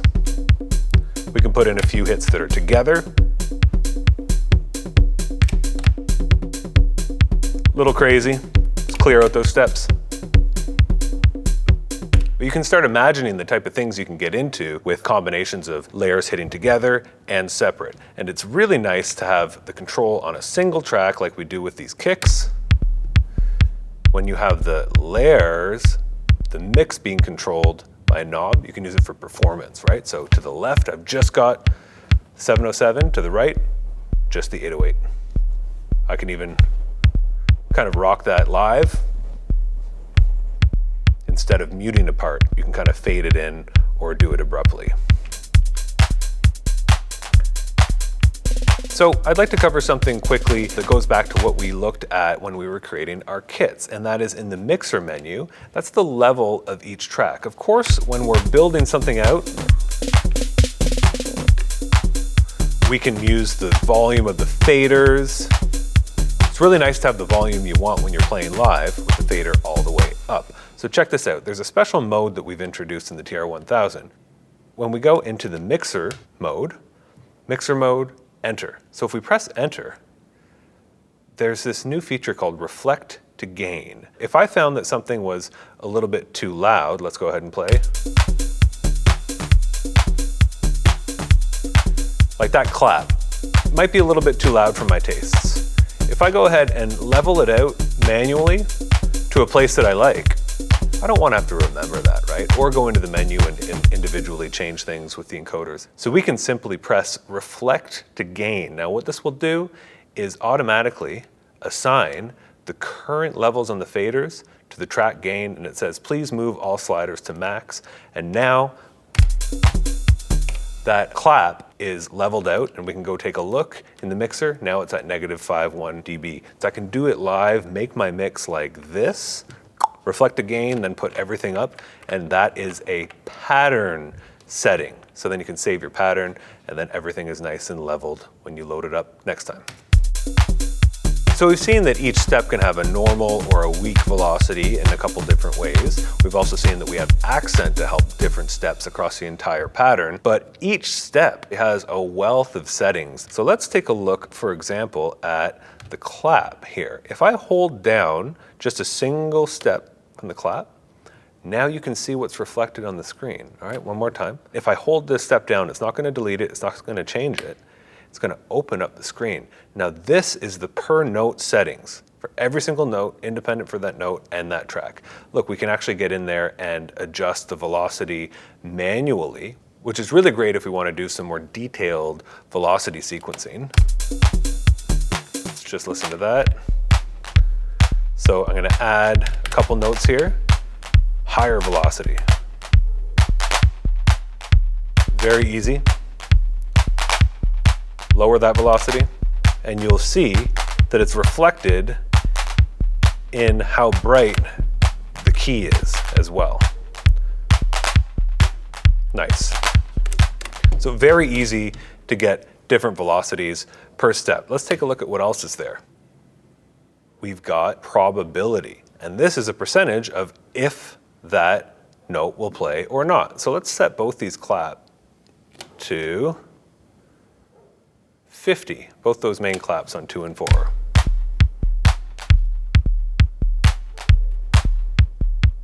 Right, so we don't know. 50% chance. Nice way to add a bit of life, a bit of uncertainty. And if you'll remember, when we were in the accent menu, I said there was another thing we wanted to look at. That's the master probability. So we can actually change all the probabilities that we have set to +100 or -100. So that's a really nice way that we can say, okay, follow the probability, or everything's 0, or everything's a little bit more probable. You can even kind of hide sequence layers under that way, set a bunch of stuff with a probability and turn master probability to -100. And then when you're playing, you can introduce it by turning it up. Nice little performance tip. I'm going to set those probabilities back to 100 just so we don't get confused. Now let's take a look at cycle. The cycle parameter, and we're still in the claps. What I'm going to do is add some claps on the end here. And with cycle, we can say, I want you to play only the second, or let's say the fourth of 4 times. And I'm going to set all these the same. So they're only going to play on the 4th repeat. Let's take a listen. Nice. 2, 3, 4. Great.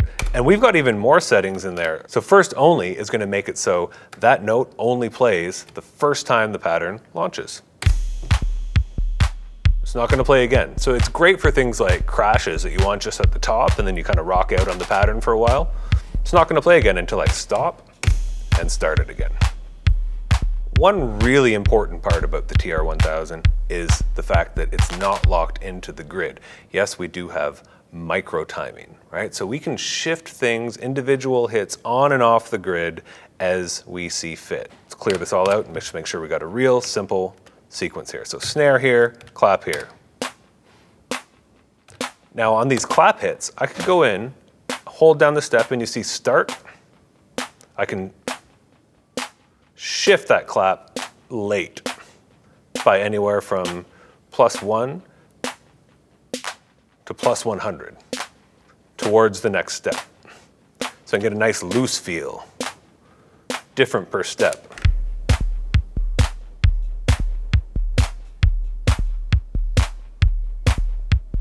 Nice. And the last thing we have in the note settings is just a different view for substeps, where we can change it per note. Substeps and flams.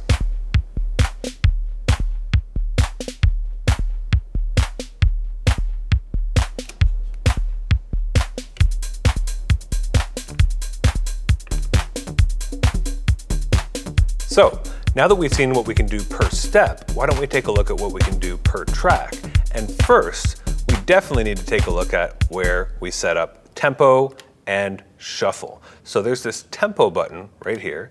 Now this is probably one of the first things you should do when you're setting up a pattern, or experiment as you're writing it with different tempos. But if we press tempo, here we can change the BPM of the pattern very easily, and we can add shuffle, either positive or negative. Let's take a listen.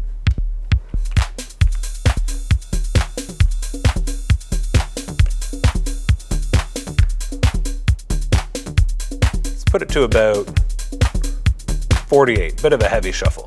Now we can go positive in the shuffle or negative, a little more off kilter. Instead of dragging, it's pushing. So let's go 48. That's all good, things are grooving together. But now let's take a look at the per track settings, and what we can do, let's take a look at the closed hi-hat, is we can change the amount of shuffle per track. We can even invert it if we want. So that hi-hat, let's just take a listen to just these tracks together. We turn down the shuffle amount on just the hi-hat. So that's straight hi-hat, everything else is shuffling. Maybe I'll leave a bit of it, but not take it all away. Not only that, we can shift entire tracks left and right, just like the micro timing we did on individual notes. So let's actually push the entire hi-hat track late. So instead of just having shuffle, it's also going to be behind the beat more. It's a different kind of groovy. It's sitting, it's almost meeting the second note of the shuffle there. You know, we could even do that and lazy up our entire clap track a little bit more. Maybe not that much. Awesome. So with this, you can just take a pretty straight ahead kind of sequence and start to shift things around and just see how the energy moves. Now let's take a look at the other two per track settings, and we'll pull up the high tom track for this. we've got direction and rotate. Let's take a look at direction first. So forward means we're playing from 1 to 16 in order. We can go backward.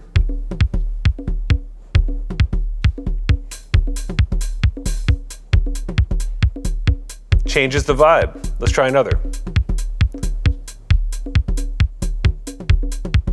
Now we're going ping pong, forward then backwards. So essentially, we've also doubled the length of our pattern there. Let's try another one. We've got right and left.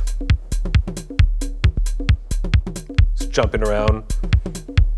Right, then skips, then left, then skips. Left and right. We've got fully random, which can be fun. We've also got kind of a drunken walk, like a Brownian motion. Don't know which way it's going. And we've also got a second one of those that does not repeat notes. Nice.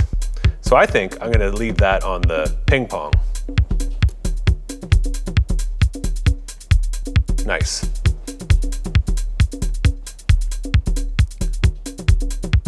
And we've got the rotate. Let's do that on the clap. So what rotate does, and we can visually check this out with the LED above the step buttons, is it will shift the play time ahead or backwards by a whole step.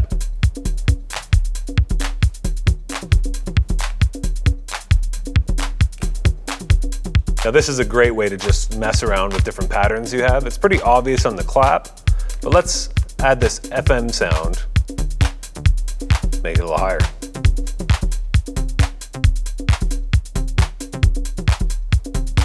Add a little bit of delay to that.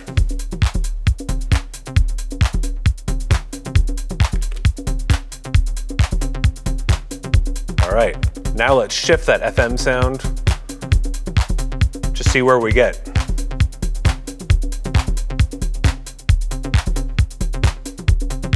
Nice, leave it there. So far, we've just been working with a single bar for each pattern. In the TR-1000, we refer to different sections of a pattern as variations. And you can see over here, we have A, B, C, D, E, F, G, H. So we have 8 variations we can use per pattern. Now those are completely independent in terms of the notes and the sequences that are in there. They have the same kits, they have the same sounds, but they can have different sequences, they can have different motion recording, which we'll take a look at in just a second. So if I go to variation B and I press play, right now it's empty, right? So I could feel free to just add a new sequence.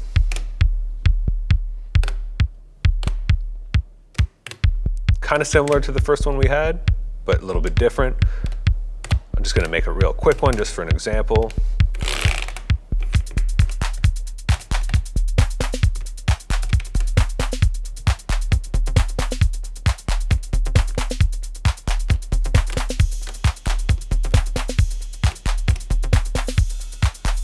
So say that's our second variation. I can move between these seamlessly. If I'm playing variation A and I want to launch B, I'll just press it while variation A is playing.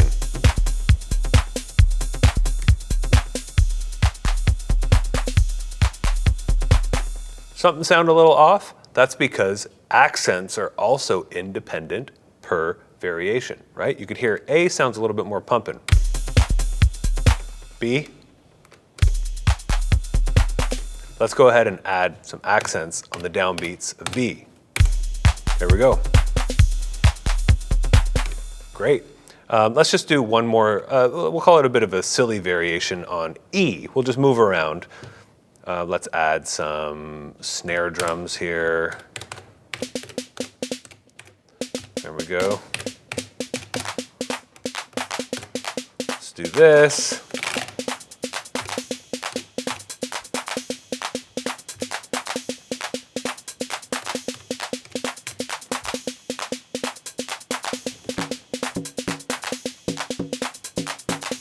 All right, so that's our variation E. The reason I did that is because I want to show that we can also chain variations together, right? And we can move around in some pretty interesting ways. So you see the vary chain button here?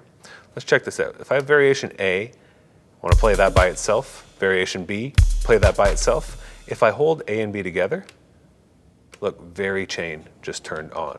Now what this is going to do is just cycle between the two variations.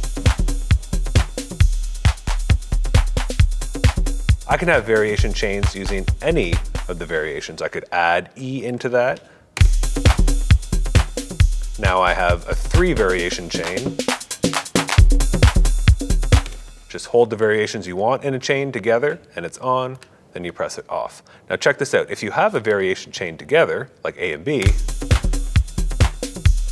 you can move out of it and play any single variations, then move back into it, and it'll start playing the chain again. And say I wanted to use a variation and expand upon it on a different one, we can easily copy and paste. So let's copy A to C simply by holding the copy button, A, then we press C. Okay, that's done. Now A and C should be the same. Let's check C. All good. And then let's copy B to D. So hold down copy, B to D. Now we should have pretty much the same thing playing through 4 different variations. So it'll be A, B, and then what was A and what was B. I'm going to go ahead and I'm going to change C and D a little bit. And also, while I'm doing this, I want to show that while you're playing through a variation, you can have any variation highlighted to edit. So say I wanted to edit variation D while the others are playing through, I just simply hold TR-rec and press D. Now I can go in and edit D while the others are playing, right? So the one that's highlighted, that's red, is going to be the variation that's being edited at that moment. If you don't hold TR-rec and you press a variation in a chain, it's just going to jump to that variation next. Watch this. C, B, D. But if you want to just load it up so you can edit it, hold TR-rec and select. So another very similar part of creating patterns is what we call fill-ins. Now what fill-ins are they're like a variation that can be punched in and out very quickly in a couple different ways. So you can see fill-in trigger. Now I'm going to turn vary chain off and just listen to A. Now what's going to happen if I press fill-in trigger? We pretty much just had a bar of nothing, right? That's because I haven't programmed a fill-in yet. So let's take a look at programming a fill-in. So I hold Shift and press fill-in trig, and under you see edit. Now when we're in this mode, we can press enter to preview the fill-in. So essentially we're programming a pattern right now, a pattern variation, but it's just going to live in this fill-in. So we can program fill-in 1, 2, 3, or 4. There's 4 that we can use. Let's just do some snare stuff on this fill-in, all right? So we're in preview mode, add some substeps.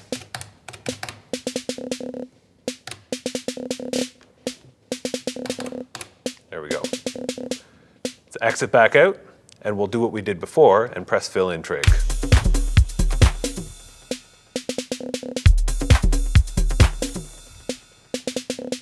And you notice that it's playing on the next downbeat. So here's how it works, that if you press fill-in trig on the second half of a bar when it's playing a variation, it'll go on the next downbeat. If you play it in the first half, it'll actually just immediately kind of go in. Let's take a listen to that.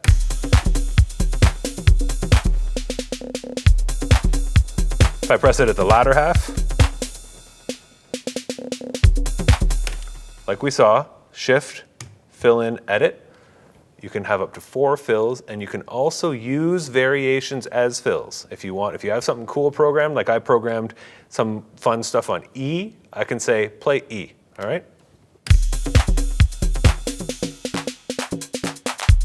All right, that can be used as a variation as well, right? So lots of interesting things can be done there. Now we also have auto switch. Now what this will do is automatically inject a variation every certain amount of bars, which is dependent on this auto cycle. So if I have this set to 4, auto switch on, auto cycle to 4, play fill number 1, what's going to happen is every 4 bars, instead of the 4th bar of the variation, whatever's playing, it'll put the fill in.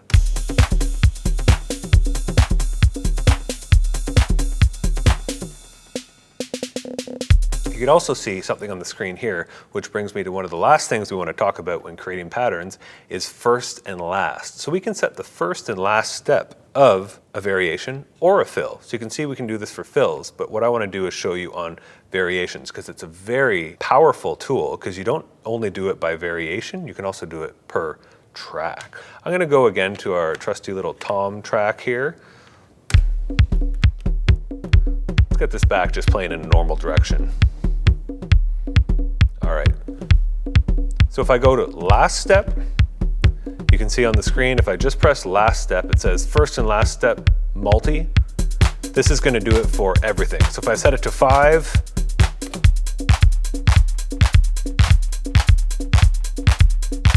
right? Gets kind of weird. Let's set that back to 16. We can do it per variation. You see I select variation. We could set variation A just to a certain length, but we can also do it per track. Check this out. So I select last step and just that high tom track. Let's set that one to 5. Exit out, and now we can start doing some fun programming.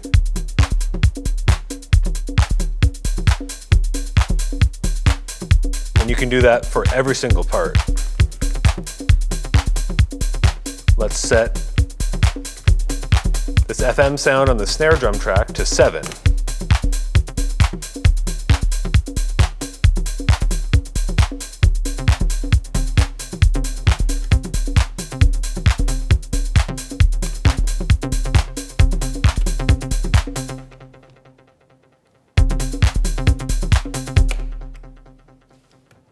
Our trusty fill-in auto cycle 32 came back after we played through 32 times through. Awesome. Let's turn that off now. So that last step, very powerful. And if you want to take it one step further, you can even window in on the first step. So it's not just length, it's also the first step that's playing. So let's do that FM sound against the kick. Last step. Check this out. We can hold shift to set the first step.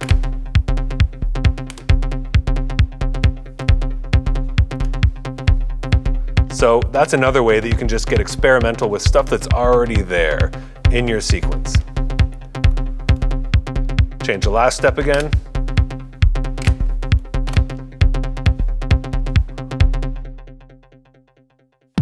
So let's quickly take a look at saving patterns. It's pretty much the exact same as saving kits and instruments. So we've got a pattern that we like going on. Hold down shift, press the copy button, which is right, and go to pattern, press enter, and I already had this pattern saved before. I can just press enter again, and I can change the name if I'd like, rename it, press enter, confirm, and you're good to go. And remember that patterns save alongside kits as a default. We talked about this way in the beginning, and we've got our kit here. See, we've edited the kit. Let's quickly save that one more time. Go to the kit, save it, confirm, all good. There's also a shorter way to do this. Once you've saved your pattern in your kit, just go shift and write. There's an overwrite function. Press enter, it's going to write the pattern in the kit immediately. That's what you're going to be doing a lot of the time. But talking about patterns and kits being connected, let's take a look at that setting we mentioned earlier. I'm going to go into pattern settings, holding shift and pattern select. Now there's a bunch of things in here we would have seen already, just like renaming, we can do that here, but we've got on the very bottom what we call kit reference switch. Now this is default to on. That means that when you load a pattern, it's going to load the referenced kit with it. If you turn that off, it'll just keep the current kit going. Let's do a quick example of that. I'm going to turn kit reference switch off, and let's move to another pattern here. Let's go to just first pattern, 808. All good. Now let's move back to that pattern where I just was. Let's press play. It maintained the 808 kit. So that means I could have a bunch of patterns in a row that move through but don't change the kit. They maintain the current kit. Now I want to just quickly undo that and remind you, shift pattern select for settings, kit reference switch, turn that on. I'm just going to go ahead and resave. We're all good. All right, so some more of the settings per pattern. We've seen a lot of them before. We've seen master probability in the accent menu, we've seen accent depth and accent, we've seen shuffle in the tempo menu. We haven't seen flam spacing. That's just when you're using flam, which is a substep, how spaced apart it is. And then we have a very important setting, which is scale. And what scale is it's essentially the duration of each step on the sequencer in relation to the BPM. Let me explain how that works by demonstrating. So if I set up a really simple pattern here, 4 on the floor, 16th note hi-hats, and a clap on 2 and 4.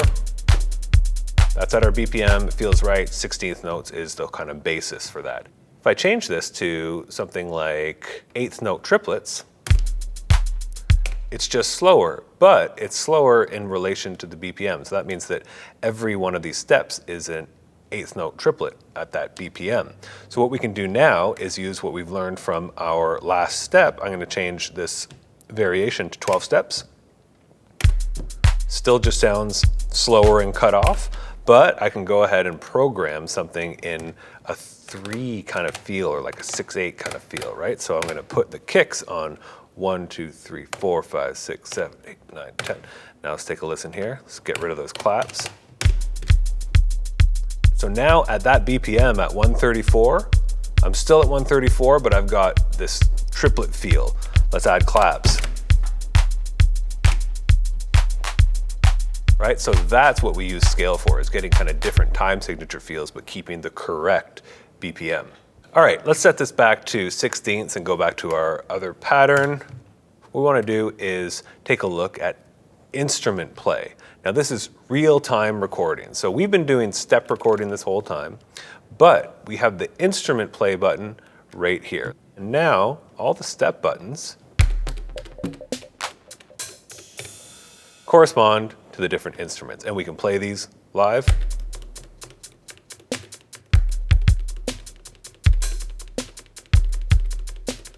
This is actually a really great way to preview sounds when you're looking through different sound generators. You can just press sound generator and scroll through different sounds to test them out. Now for reference, I'm just going to put down a kick drum in TR rec mode and go to instrument play for a moment and figure out what I want to play in, and when I'm ready, press instrument record.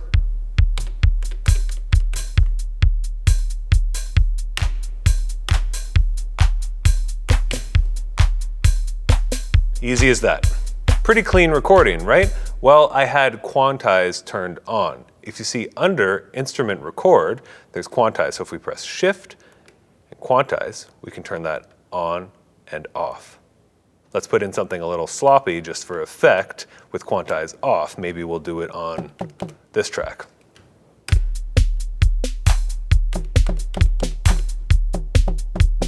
Super sloppy, but if we didn't like what we did, we can go in and TR rec and we can definitely see exactly what we played in with the micro timing in the per step settings. We can shift it around some more.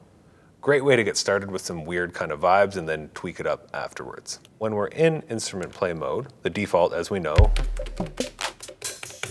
is playing each instrument. As a quick note, if you got a layer track, like this 707 and 808 bass, if you want to play one layer at a time, just hold the layer A for layer A and B for layer B. And we've got roll buttons down here, which we can control while we're playing, how fast the roll is going.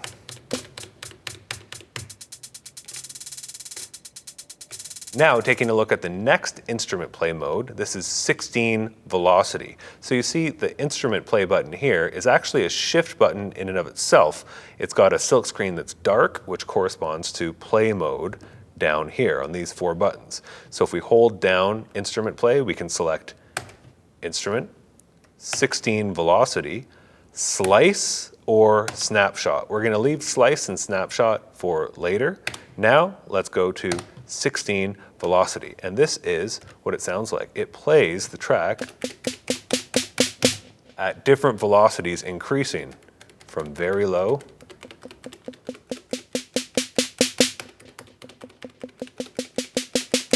to high. And this is a great example actually on the analog 808 snare, because like we mentioned in the intro, these analog voices have greatly expanded dynamic range. So you can actually hear how that snappy responds. The snappy is like the wire, the snare wire, that's analog noise. How that responds. You can almost not hear it depending on your settings. It's almost just like the snare skin. And you can play, let's turn quantize back on, in instrument record, you can play in these different velocities. So the last thing we want to look at for patterns is motion recording. Now motion recording allows us to input movement of any of the knob parameters into the sequencer. Now it doesn't necessarily have to be attached to notes, as we'll see, but it definitely can be. So the first way we can record motion is by actually moving the knobs manually. So we're always going to want to make sure that motion is on. Now this means that motion playback will be happening once we have motion data in the sequencer. Let's set up a simple drum beat.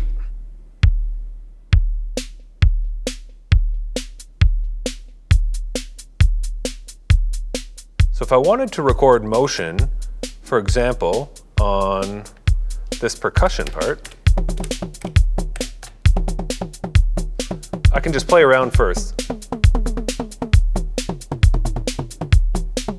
And when I'm ready, I can press motion record. Turn that on. Now you got to be very careful, because when motion record is on and you press play, it's going to record all of the knob movements that you make. So let's press play and we'll record the motion of some of the tuning on that tom. Easy.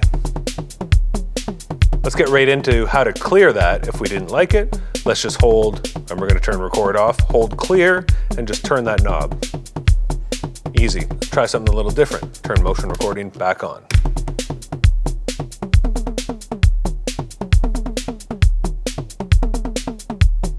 Nice. Turn motion recording off. Let's add more hi-hats.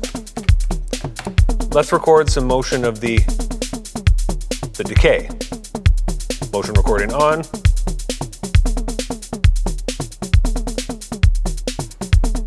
Nice. The best way to think of motion is like separate automation lanes, right, of any parameter that's on knobs, right? And remember that if there's two parameters on a knob, you'll be able to record the motion of that as well. All right, now let's take a look at like per step motion. So we've done it in real time by turning knobs, but remember, we have a pretty comprehensive set of per step tools for each note. We already looked at that, the velocity of the cycle, but we also have a second menu for motion. So let's take a look at this FM percussion sound here. All right, and let's take a little look at what we have on the knobs. We have decay, we have note, we have a multi. Let's take a quick look at what that is. FM depth and FM feedback. We have the pitch attack, the attack of the pitch envelope, and we have a high pass filter.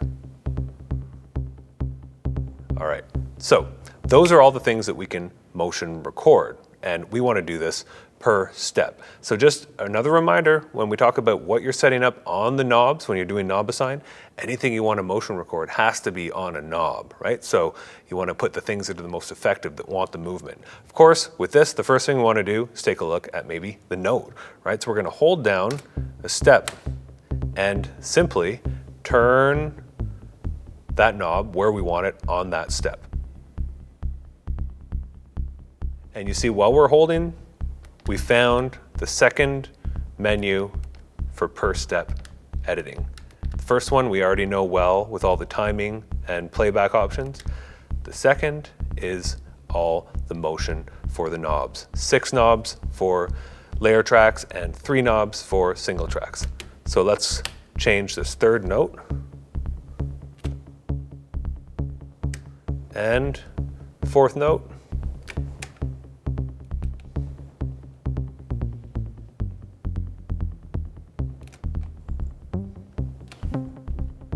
Right, so now we've got this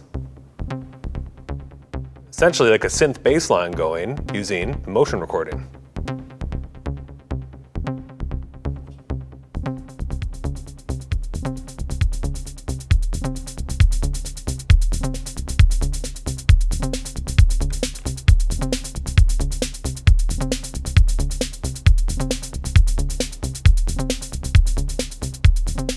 Let's change, for the first couple notes, we'll put higher FM depth and feedback.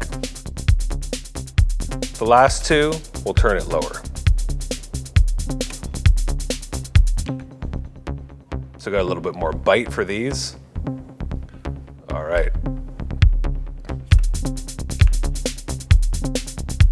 So you can imagine the different types of things you can get into with deep programming of the knob assignments with 4 different destinations, live recording of motion, and per step of motion. So if we want to clear out the knob, we know we just hold down clear, turn that knob.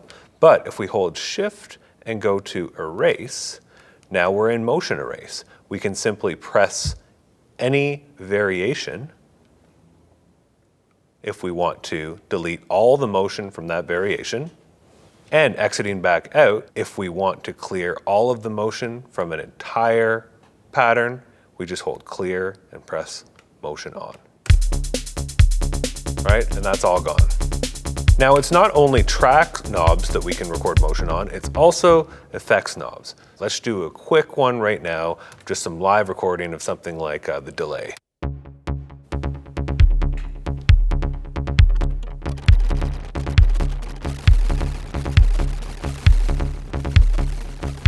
Get some pretty interesting stuff going on there, and this can also be done per step even though it's not connected to a note necessarily on the sequencer. Let's just clear out all that motion one more time just so we're clear. We'll turn motion record off.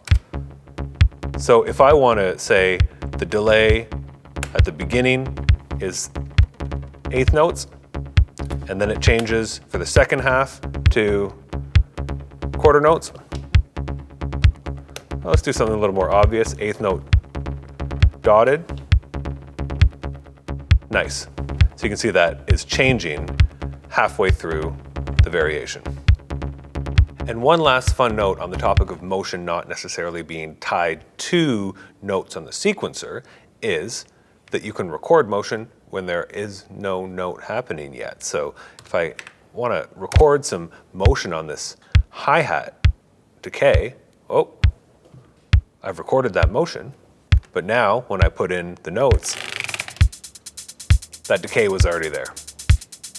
So that's a really nice way to kind of have some cool movement pre-prepared behind there. You can, also have LFOs routed, and then when you put the sequencer in, you're like, oh wow, got all this different movement that's already there. Now clearing a step, again, just on the fact that motion is not necessarily connected to notes. If you clear the steps, it's not going to delete the motion, right? If you want to delete motion, we looked at how to do it for a knob, for a pattern, and for a variation. But if you want to clear the motion data off of a step, you can hold clear and delete the whole step. That'll delete everything, the note info, and the motion. And here's another cool one. LFO depths can also be motion recorded. So we can do something like having a white noise with a filter, and on control knob, I have the amount of the LFO to the filter. And what I can do is say, okay, the first step, it's going to have no LFO. And then without re-triggering, I can add, okay, the LFO depth will be introduced later on.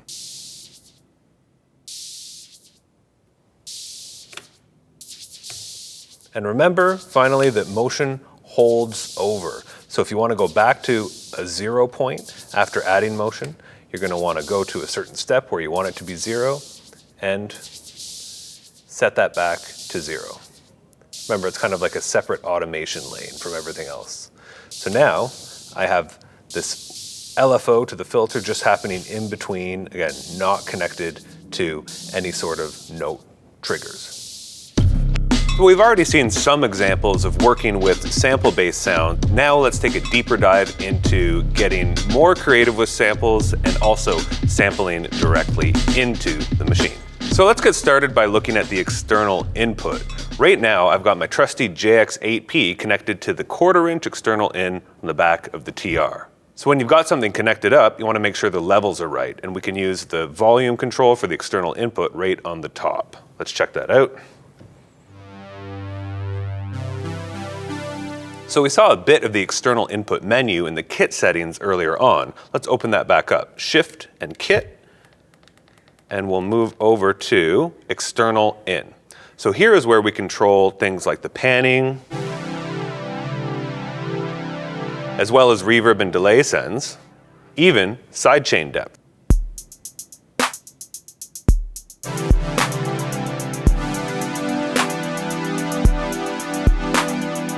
You can hear the JX pumping with the kick drum. Just like any of the tracks, we can also change the routing for the external input. The modulation LFO dedicated to the effects section can also be assigned to external input parameters, such as reverb send, delay send, sidechain depth, and panning. Let's take a quick look at panning.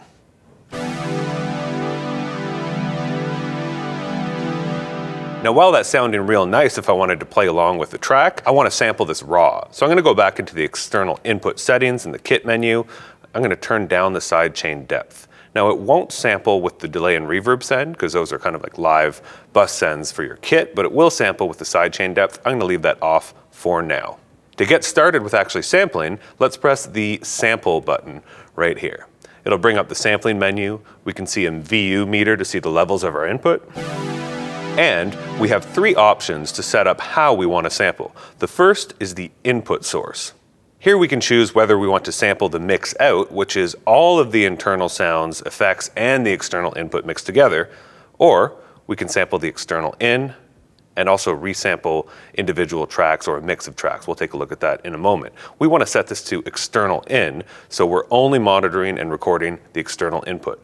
Now, it's worth mentioning that the external input is, of course, a stereo pair on the back, the 1/4", but also when you're connected to a computer with USB-C and you have the TR-1000 driver running, channels 13 and 14 being output from the computer will also tap into that external input stream. All right, so we've set our input source. We can change our sampling length. Right now, I just want to leave that to manual because I just want to grab a chord or two. And importantly, we can change the trigger here. So this is when the TR will start sampling. Manual will require us to press OK to start sampling. We can sample instrument play. It's really great for sampling one-shots that you've created. As soon as you press an instrument play button, it'll start to sample. Pattern start is really powerful for resampling. We'll use that a bit later. And auto will start sampling when it hits a certain level threshold. Let's leave it on manual right now. So you can play along with an internal sound on the TR if you'd like to kind of use it like a guide, because if you'll see on the sampling VU meter, it's not registering any internal sounds because the input is set to external in. It's only registering the external input. I'm going to run the beat. I'm going to get ready to sample. And because I'm in manual, I'm just going to press enter when I'm ready to start sampling. Let's go.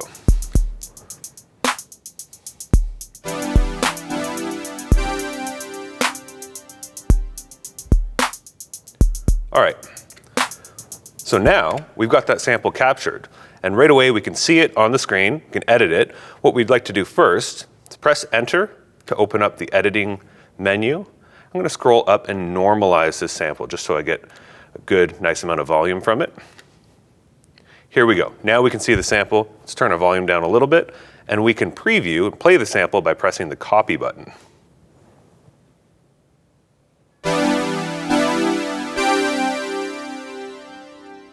Perfect, sampled exactly as played. So you can see on the top, we can edit the start and end point of the sample right here. Now this is going to be in this mode right after we've recorded. This is going to be committing to editing the sample. So if we do something like this, change the start point. Let's zoom in a little bit, make sure we're pretty close. Zoom in a little more. All right, a little too close. We can also turn on or off zero snap, which is great for clean cuts when you're editing samples. And once I've got the start and the end point where I'd like it, I'm gonna let that end point stay a bit later just so I catch that whole tail. We can press enter and we can truncate the sample Now, here's our sample ready to go. And at this point, we're still working within the sample buffer. I haven't written this sample into the memory yet. Speaking of memory, when you're using user samples, either recorded from the external input or loaded in via USB, you've got a whopping 46 gigabytes of internal memory to use across all your projects at any time. So now, let's get the sample written to memory. When we press enter, we see the option of write and assign. So there's a few different things we can do here. When we press OK, you can actually say which category the sample is going to live in. So remember when we're browsing through sound generators and we can change the category to things like bass drum, electric, or percussion, we can do that with samples to make finding them much easier when we're navigating through sounds. So let's go ahead and add this to chord. All right? So we'll be able to find that in the chord folder later. We can also change the name. Just going to quickly hold Shift and C3 to delete. And let's just quickly call this JX. And when we're in this mode and we're in a pattern, we can assign immediately to a track. So if I press execute right now, that would save to the sample memory, which is great. We can load it. But if we want to work quicker, we can go to assign and we can just press any track select button and we'll put that sample on the track immediately. Let's put it on the high tom track. And you'll see that when I pressed the high tom button, it immediately will assign it to high tom, layer A. Now we go to execute and press enter. Now we're done. So let's take a listen. I'm going to go to instrument play just so we can quickly launch that sample. And you can see when I press high tom on the track on our sound generator, we see JX. Let's take a listen. So now we're ready to rock with that new sample in our pattern. So the first thing I'm going to want to do is level this out a bit versus the rest of my pattern. So I'm going to go into the amp for that track, and let's just turn the gain way down just to start. I'm going to run some of this pattern. We'll add a bit of bass, and let's take a listen. That's pretty good. Maybe I'll turn it up a little bit more. All right, let's leave it there for now. Now, what can we get up to with the sample? Well, we've seen some of the settings earlier with some pretty basic samples, so let's take a look at the gen. And we can change the tune, of course. Put it down an octave, up an octave, and we've got the coarse tuning, which is in semitones, which would be really great if we wanted to do some sort of melodic or like harmonic changes with this. So for now, let's throw in a note on the sequencer for this track. So it's going to play. Let's try a couple different things out, and we'll notice that this will repeat every time, of course. We just have a 1-bar sequence. Let's put down a note here. Let's get our drums going again. All right, it's gonna keep going every single time. Well, we actually have many different ways to deal with samples in terms of loops, in terms of how they play. Let's first move over to our waveform view, which is the second screen, and let's play with some loop settings here first. Let's just see what we can get into. We can also change start and end point, but we're working with the sample as a sound generator now. This is not destructive at all. So there's no truncating, there's no resaving from this view here in sound generator. We do that when we're sampling, and in another section we'll take a look at briefly. So let's go ahead and just get a little bit more creative with this one. I'm just going to change the end point. Let me turn on loop forward. We can get some interesting stuff like that. Obviously, it's not going to be quantized. Let's turn loop to ping pong.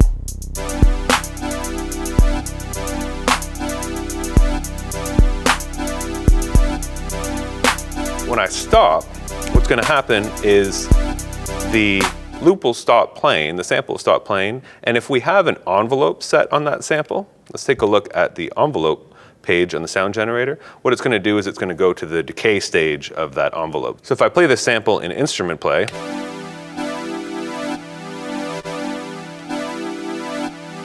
it's just going to keep going because I have it set to whole, right? So let's set up an envelope on this where we have this set to either a hold time or hold by steps. Let's set it to 8 steps, and we have a bit of a decay as well. Let's set up a bit of a longer decay just to prove the point here. So if I press play on the sequencer, we're going to hear that That's gonna play.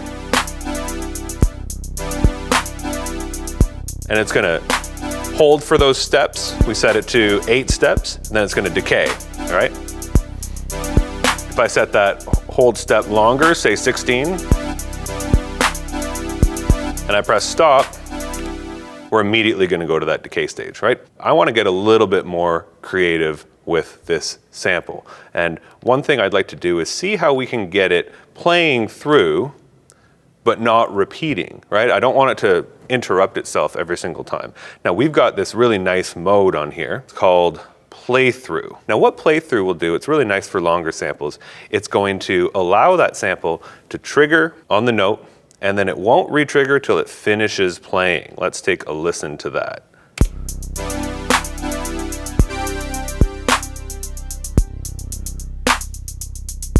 Right? Now it's done. This is a great way to have longer samples playing alongside a simple 1-bar pattern. Now let's use some of those track tools that we know and love, and another reminder that every sound generator, even samples like this, have access to the filter, amp, compressor, effects, and all of that. Let's go to the filter first. Let's put on a low-pass filter.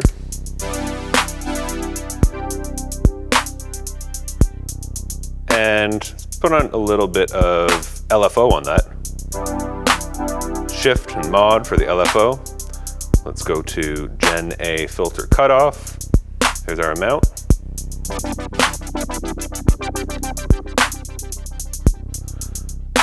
Let's keep it on sine wave, but let's put it to, nice, 8th note triplets. And I'll also change the phase a little bit on that.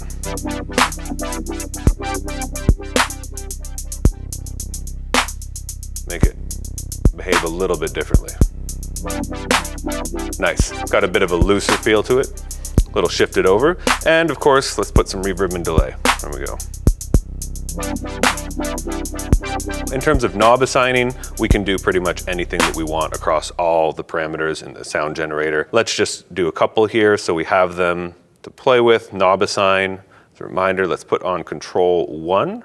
Let's put that to cutoff as well. So we'll go down to filter A cutoff.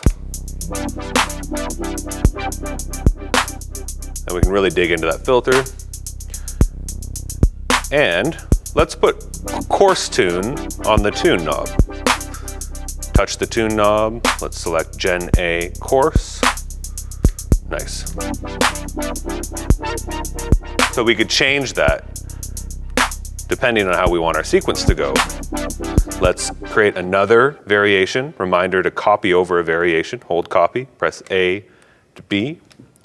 Now, we have 2 identical variations, and let's turn motion record on. And what I'm gonna do is on the first variation A note, let's lock that in to 0 semitones, which is our initial pitch. And on variation B, let's turn that to +5, which will give us like, a 4th, kind of moving up. Let's take a listen to A, and then we'll move to B. Rock out on that cutoff a little bit. Let's go to B, take a listen. And of course, we could keep going by adding effects to the track, changing more settings, but let's move on and take a look at slicing samples. For this, I'd like to use one of the provided drum loops that come preloaded in the TR-1000. So let's go to the rimshot track. We'll use that for our drum loop that we're gonna slice up. So we're on sound generator, and we'll press enter to open the browser. And I'm gonna filter using the folder option, and I'm gonna go down to vintage drum loop. And also, let's go to instrument play mode so we can use the rimshot track button to play and preview some of these drum loops.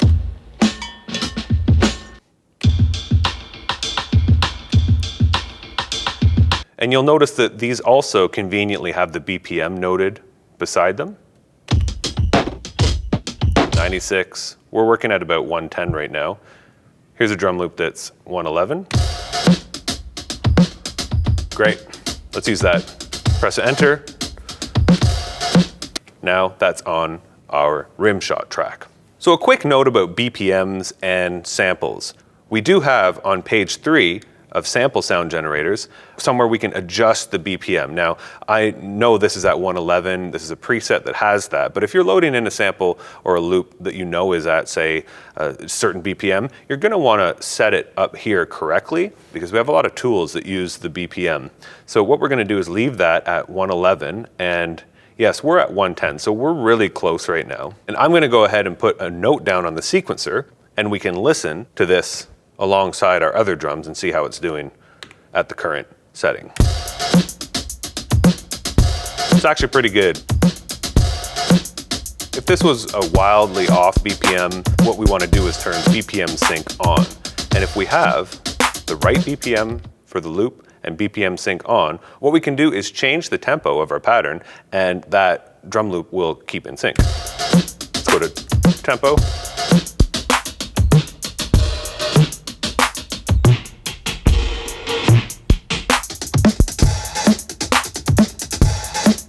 Right, let's keep it at 110, that's what we're working at. But you'll hear that the pitch is changing, kind of like a vinyl record when you slow it down and speed it up. That's when we get into time stretching. So we also have a few different time stretching algorithms to choose from. We have classic, percussion, and ensemble. Now these are good for different types of source material. I'm gonna leave this on percussion right now, and if I change the tempo like I did before, now that our loop has these settings, you'll hear the pitch doesn't change.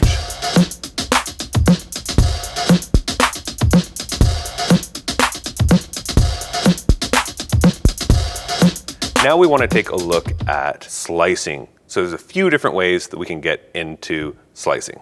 Let's go back to instrument play. Clearly there's no slices. Just like our other sample, we can change the start and end point.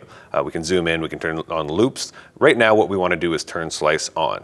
And if you're going to be slicing up a sample, that you do things like time stretching, just make sure that you do those settings before you slice, because as you'll see, there's some really advanced kind of stuff we can do with different settings per slice. But if I want all those slices to have the time stretching and the BPM sync on, I did that first, and then we're going to slice it. So the first way to turn on slices is simply to turn C4, and you see on the bottom left corner, we see slice off.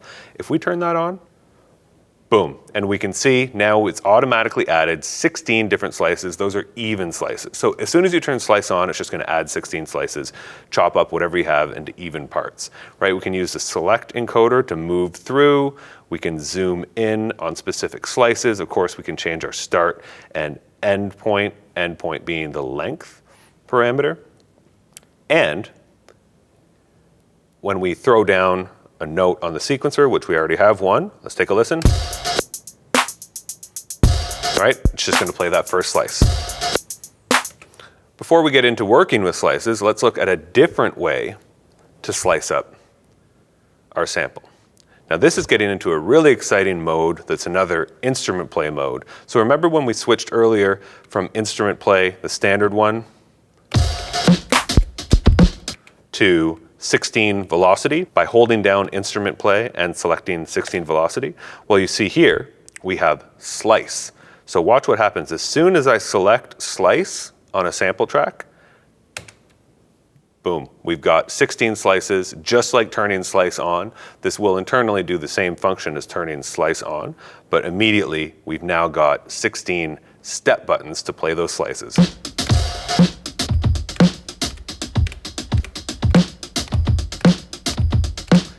And conveniently, you can see that while we play the slices on the buttons, we're also selecting a different slice. So say I wanted to tighten up maybe one of the start points on this. I'm just playing this slice. Let's zoom in. I want to get that a little bit tighter. Nice. This one even tighter now.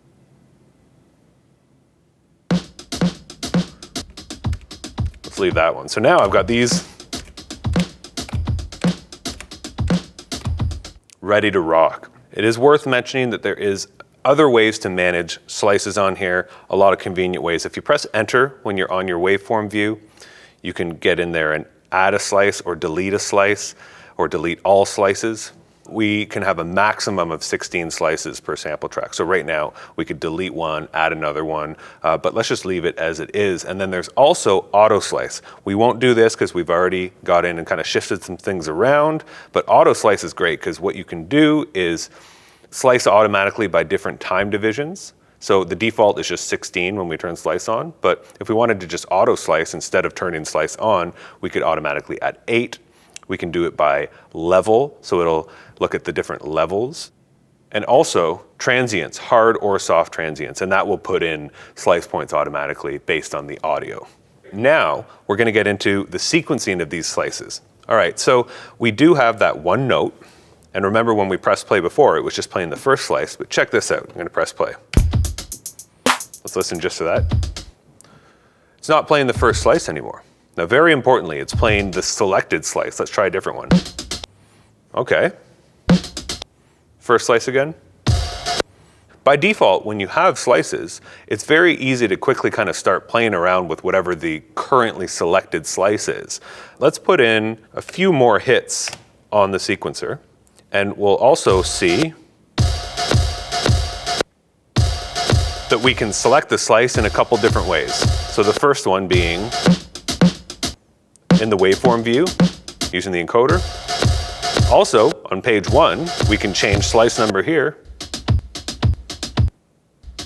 Like that. I could set it to 5 maybe. Nice. And finally, in the instrument play slice mode, the last played slice becomes the default slice that's being played. You can see here. So this is great when you're working with different types of slices and loops for trying out different sections. Maybe you just want to use one, but hey, what if I want to sequence different slices on different steps? Of course we can do that. Couple ways to do that. First one would be to play it in using not instrument play, but instrument record, just like we did with instruments earlier. And we want to make sure that we have quantize on. So I want to play in this. Something like that. Let's get the beat going, and I'll press instrument record. Here we go.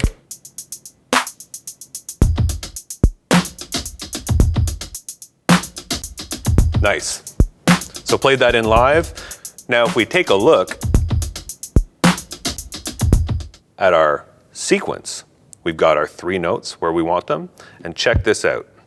When we're on a sample slice track, we have a new parameter on the note settings, right? This is where we set all of our cycle, our probability, velocity earlier. You can now see we've got slice. And I played it in, I played 5, I played 6, then I played 7. And yes, you can edit this as well. So watch this, I'm gonna put a new step in on 5, a new note here. And when I look at what slice is assigned here, you can see there's a little asterisk, slice 7. Okay, let's play that. That's because the currently selected slice is 7. So just like the old behavior, that one is dynamically changing depending on which slice is selected, but all the others are locked in. So that asterisk means that the currently selected slice is going to play. Now there's a lot of creative stuff you could do. You could have set up slices that are playing, and you could be live changing certain slices for playback. Really interesting stuff for performance. I like what we got here. It's quite simple. But I do have a problem. It's a little bit too fat. All right, this, it's got a lot going on. So let's just go over to our filter for that track.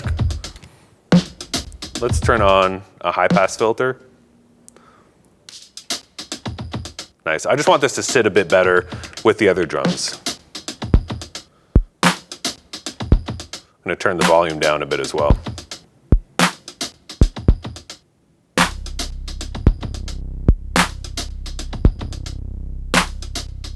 So now let's take a look at some of the options that we can change for each slice independently. But remember earlier I mentioned when you're setting up a loop or a sample before you slice it, you want to get settings like your BPM sync, time stretch, and a bunch of other settings set up before you slice.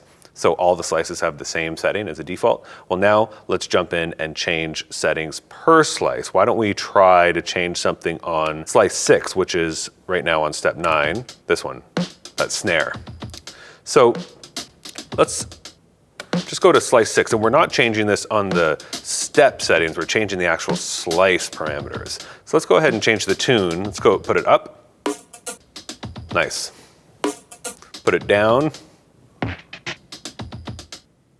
Let's turn BPM sync and time stretch off.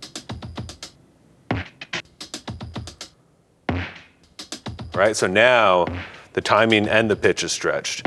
Really cool. Let's turn time stretch back on, and we'll put tune back up. And let's just try this new parameter. When BPM sync is off and time stretch is on, we can change the speed of the time stretching. Ooh. You can get really interesting with that. Oof. Let's try a different algorithm. Cool. Right, so what you can get in with that, with filtering, with effect sends, that could be really fun, right? Let's just do that real quick. Let's go to knob assign, and we'll do maybe delay send.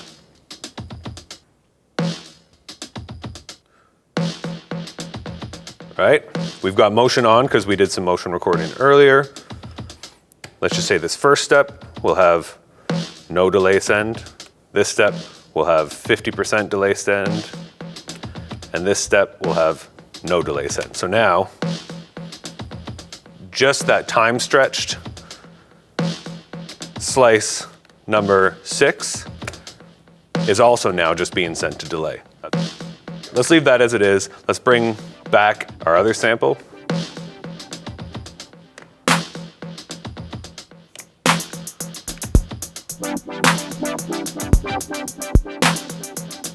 And I'll bring in a little bit of noisy ambience here. I'm gonna bring that sample down a little bit more. Now I wanna take a look at importing user samples via a USB key. Now you can do this, of course, directly on the TR. If you're using the TR-1000 app, you can also drag and drop samples directly in. We have a proprietary sample format in here. You're not gonna save any space by using an MP3 versus a WAV file or anything like that, right? So it's just about the length of the sample in terms of how much memory it's taking up. When importing via USB directly on the TR, we support WAV, MP3, and AIFF, and if you're using the app, we can also import FLAC or MP4 files. So I've got a USB key here, and a quick note on using USB keys with the TR-1000. Always recommended to format it first. So once we have it plugged into the back, we go to Utility, Format, Key, press OK. I don't want to do that to mine right now, but what that'll do is add a bit of a file structure for you on that and make sure that it's formatted, ready to use. You can put sample files right into the root directory of a USB key or into folders. It doesn't matter. It doesn't need to go into a specific folder to be accessed. The TR can just read it, but we do definitely recommend staying organized and having different sample folders there. Now let's take a look at importing samples. So these aren't being read in real time off the USB key. We're importing them the same way that we saved the recording of the JX into the memory. So what we want to do is press Menu when we have our USB key inserted, go to File, Import, and we can go to User Sample. Now here I can see the root directory of the USB key. I've got a Roland folder which was made when I formatted this, and I've got DG samples. So this is my sample folder, and we can navigate using the increment decrement buttons. And you can see I've got a few different folders here. I've got bass drums, percussion, and random samples. So if I look at random samples, I can open that up, and I'm able to preview with the copy button whatever I've got in here. Nice. Let's take a look at what's in the percussion folder. So I can go ahead and load each individual sample one at a time into memory. Let's take a look at maybe bass drum. So say I wanted this. I can press enter. And just like when we were saving our new sample from the JX, we can choose which folder it's going to go into. All right, so why don't I choose BDA, press enter, and that's done. So now, just so we can be sure, let's go to an empty track. We'll go to our gen, press enter, And I'll go to category BDA. Down at the bottom, there is my tape flutter kick. Let's just listen to that using instrument play. Great, so now that's available as a sample in the memory. Let's go back to the import menu. So we can also load entire folders. So if I wanted to load this whole percussion folder at once, I can just press enter. And let's put this in perc A. Press enter, and it just loaded all 4 samples into perc A. Now I'm going to want to use one of these samples. So I'm back on that track. Let's press enter. Let's change our folder to perc A.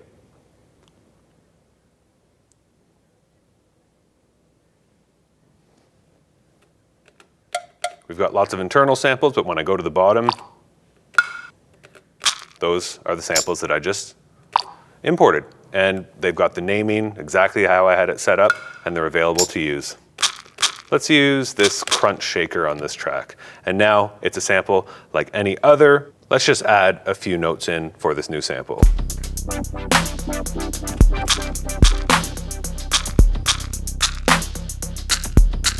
Change it up a little bit. A little bit of delay. Nice. All right. So importing samples is as easy as that. They can be short, they can be long, up to 16 minutes per sample. Same with recording samples in, up to 16 minutes. And being able to keep them nice and organized is very important as well. So let's go ahead and sample this entire pattern. Turn down that new sound a little bit. So if we go into sampling, remember, we have this input option. And we had set it to external in before, but now I want to set it to mix out, so we're recording everything. As a note, I'd mentioned before that you can sample individual tracks, or this last option, track, lets you set up a bus of any tracks you want to record into the sampler. And that's really useful, say if you had like a full kind of track going, but you had some really nice percussion going on the rim shot to the ride cymbal track. You could, sure, play the entire thing, but only sample those. Really, really nice feature. But right now, we want to sample the whole mix out. So we've got that set up. And for this example, I do want to have a preset length. I don't want to manually just chop the sample afterwards and truncate it. So I'm going to go ahead and set this to a length of 32. So that's 32 steps, 2 bars when we're working at 4/4. And instead of a manual trigger, we're going to go to pattern start. So what this will do is it's going to sample the entire mix output with effects and everything. If we had more external input, it would sample that too, live in real time. We've got a length of 32 steps, and it's set to pattern start. So when I press OK, we just need to start the pattern, and it's going to start recording everything.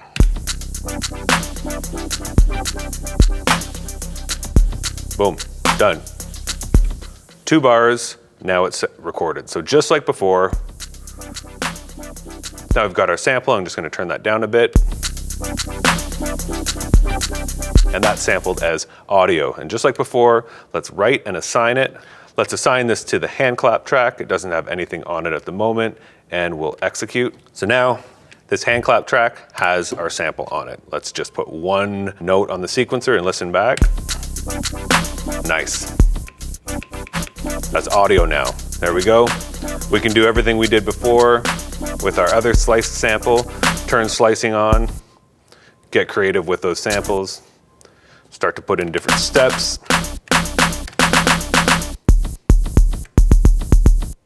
Change the slice per step. You can also do that in the waveform view mode. Let's just do some fun stuff here.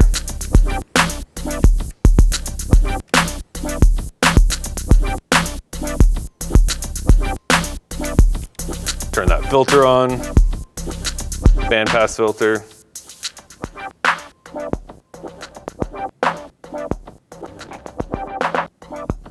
So just a note on working with perfectly timed loops. Of course, what we've got resampled just now is a perfect 2 bars at the BPM because we've done it internally, so it's all set up already. But say you're working on a project in your DAW and you want to export like an 8-bar loop or something like that, and you want it to play along. Just make sure that you always pay attention to the BPM. You want to know what the BPM of your source material is, and you want to make sure you set it correctly in that 3rd page in the sound generator on a sample track. And then when you're doing your BPM sync, when you're using things like playthrough, like we saw with the JX sample to kind of cleanly play through a loop, you're going to know that you're working at the right BPM. BPM stretching and time stretching will definitely be locked in there. So just make a note of that. It always helps when you're exporting your own samples. Put the BPM in the name as well. That's something that really helps out. And now finally, let's just clarify some of the management of samples in the TR-1000 and where things live, right? So we know now that when you're working in a sound generator, like we saw with the loops, if we're changing things like start points or the length of a sample, that's non-destructive. But we do have a lot of internal memory management that we can do, right? And that's a different area of the machine. So if I want to take a look at what's in the TR-1000 user sample memory, I can just press Shift and Sample, and you see it says Edit. Now this is going to open up a browser for all the user samples that we've imported so far. For example, if I look at the Perk A folder where I imported from USB, we can see and hear those samples. So we're really browsing the internal memory when we're here. Now we can indeed go in and edit these samples, and this is destructive editing, right? We're changing the sample in memory. Just think of it like if you're working with a sample in your DAW and you had it on a track, and then you went and you changed the source file, say you changed the length of it or something like that, it's going to change when you're working with it. So that's kind of the difference between managing the samples over on this side when we're looking at the internal memory, and then using the samples on a track. Just 2 separate kind of areas, right? This is also where we can delete samples. So I had put that tape flutter bass drum in here. If I press enter, I can go ahead and delete that. It's gone from memory. If it was used and assigned in a pattern, I would get a warning, say, are you sure? But yes, for this one, I don't mind. And also, one thing that's really nice when you're creating samples, let's take a look here. I believe we put the JX into the chord folder. So let's take a look at that. Nice. So that sample, we press enter, we can also export it as a wave onto our USB key. So you can also do this in batches, which is really nice. Press enter, export it as wave. Now that's available on my USB key to be used in different projects, or if I'm trying to create, say, like a sample pack or something like that, create a bunch of new hybrid analog digital drums, sample using the instrument play mode on the sampler, get a bunch of one-shots going, and then batch export them to your USB, and you're ready to go. Really useful management of samples available. So now let's dig into some of the hands-on performance tools that are available. Let's start with the Morph Slider. I mentioned it's very important what we decide to put on knobs to kind of build expressive instruments, like those type of parameters that you're going to want to change in real time. Of course, we've already seen how motion recording takes advantage of that, but if we want to get hands-on more than just turning one knob at a time, here's where we can use the Morph Slider. So what the Morph Slider does is it applies an offset when it's pushed to the left, so it applies an increased value to any of the knob positions on the drum kit. So what do we mean by that, by an offset? It means that if we had something, say like the analog effects, the high pass filter, and we want the Morph Slider to increase the value of that knob, we can assign it. Let's take a look at how to do that. If we want to use the Morph Slider, we have to make sure that Morph is turned on. So that's our first step. And then we get into editing the Morph Slider assignments. So underneath we see Edit. Let's hold Shift and press Edit. Now here we can move around any different track. We can also move around the effects section on the top. We can start with the reverb, move over to the delay, and the MFX and the AFX. And we can see the knobs that are available represented there. So what we want to do is get that Morph Slider adding to that knob's current position. So let's go ahead and say the morph slider assign is going to affect the filter knob by 50%. Now what does that sound like?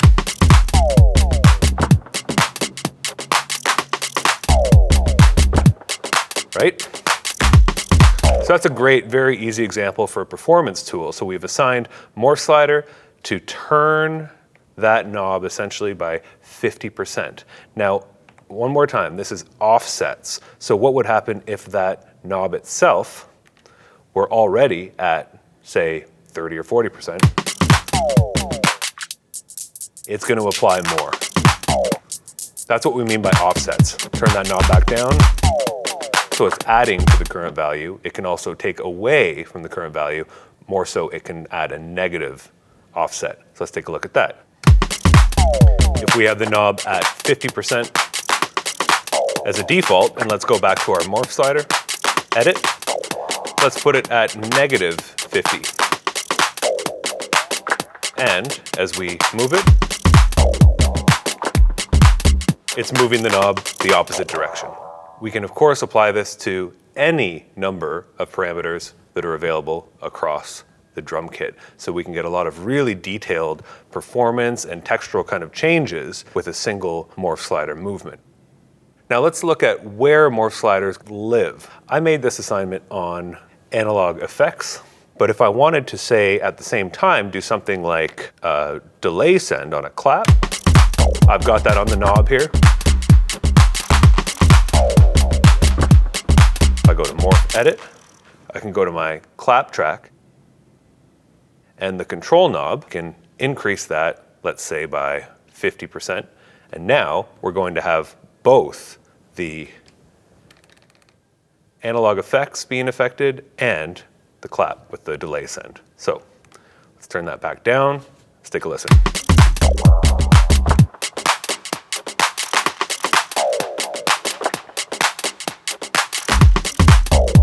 So when we're in Morph Edit and we're moving around different tracks, we can actually have up to 16 different morph memories for our setup. So right now I've selected the second one. See, there's nothing assigned there. I'm gonna go all the way to the left. I selected the one I just created. It's active. Number 2, there's nothing there. So you can actually move through different morph memories while the morph slider is engaged. And very importantly, as we're adding more destinations for the morph slider, these are going to be saved per instrument and in the kit. So what that means is that if you set something up with a nice detailed kind of morph slider assignments, say a really interesting instrument, and you save that, those morph slider memories will be saved alongside that kit. Before we assign a few more, there's also 2 different ways that you can engage and edit the morph memory. Check this out. If I want to affect, say for example, the decay on the kick drum.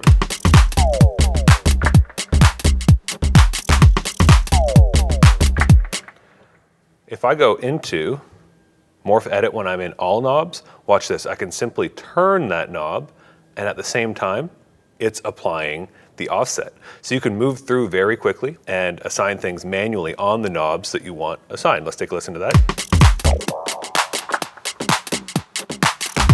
So that's shortening the kick drum at the same time as pulling up the high pass filter and sending the clap to the delay. So let's do some more. Let's add maybe decay to the close hi-hat, opening that while we see the kick decay is going shorter. So we got a kind of reverse type of movement. So what we want is that. So let's apply close hat, decay, open. All right, so we're still going, we're adding more and more to this. So now we've got 4 parameters. We can keep going. All right, how about we have an effect on this sound here. Hear that? That's a frequency shifter. Real simple. We're on this track. We want to affect control 3. So let's use our C6 knob to affect control 3. And now we have Great. So as we slowly move Morph Slider over, that frequency shifter effect, which was assigned to control number 3, is going to be increasing.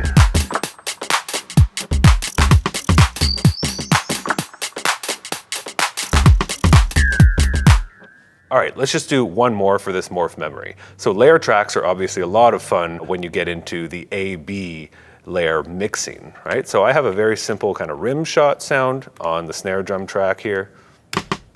And if we use our mix knob assigned to layer, I've got a different kind of rim shot percussion sound. So what if while we're doing our morph movement, we slide from the mix of just layer A to only layer B? Let's do that, and that'll be the last part of this morph memory. Shift and edit. We want to be on the snare drum track, and what we want to do is affect the mix knob, right? So mix, let's say, move it 100%, which is going to turn it all the way from just A to just B. Let's take a listen. Halfway. And all the way. Everything in. Here's our custom morph memory.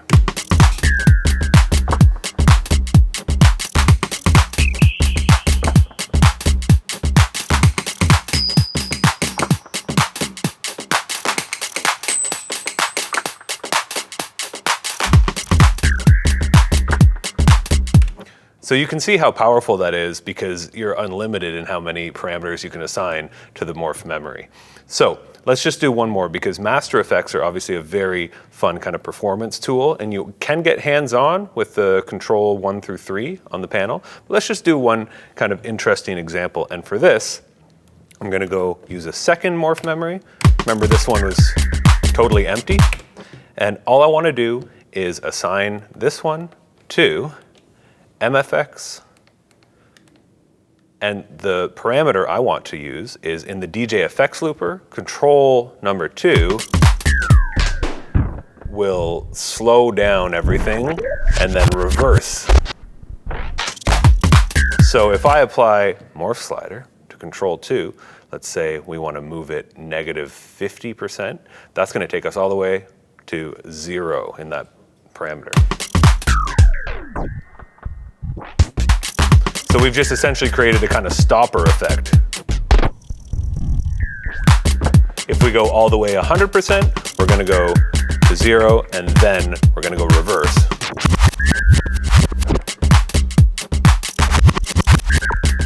That's cool. Let's also just add that high pass filter because we always want to do that to 50%, and now we've got slow down and high pass filter.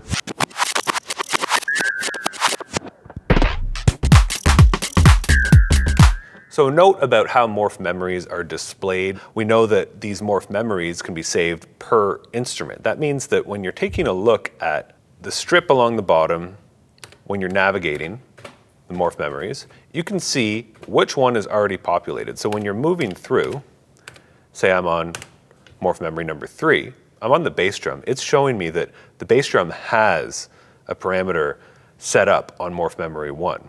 If I move over to something like the low tom, we didn't set that up. So look, it's showing blank, right? So by moving through your tracks, you can see which ones have morph set up for each morph memory, right?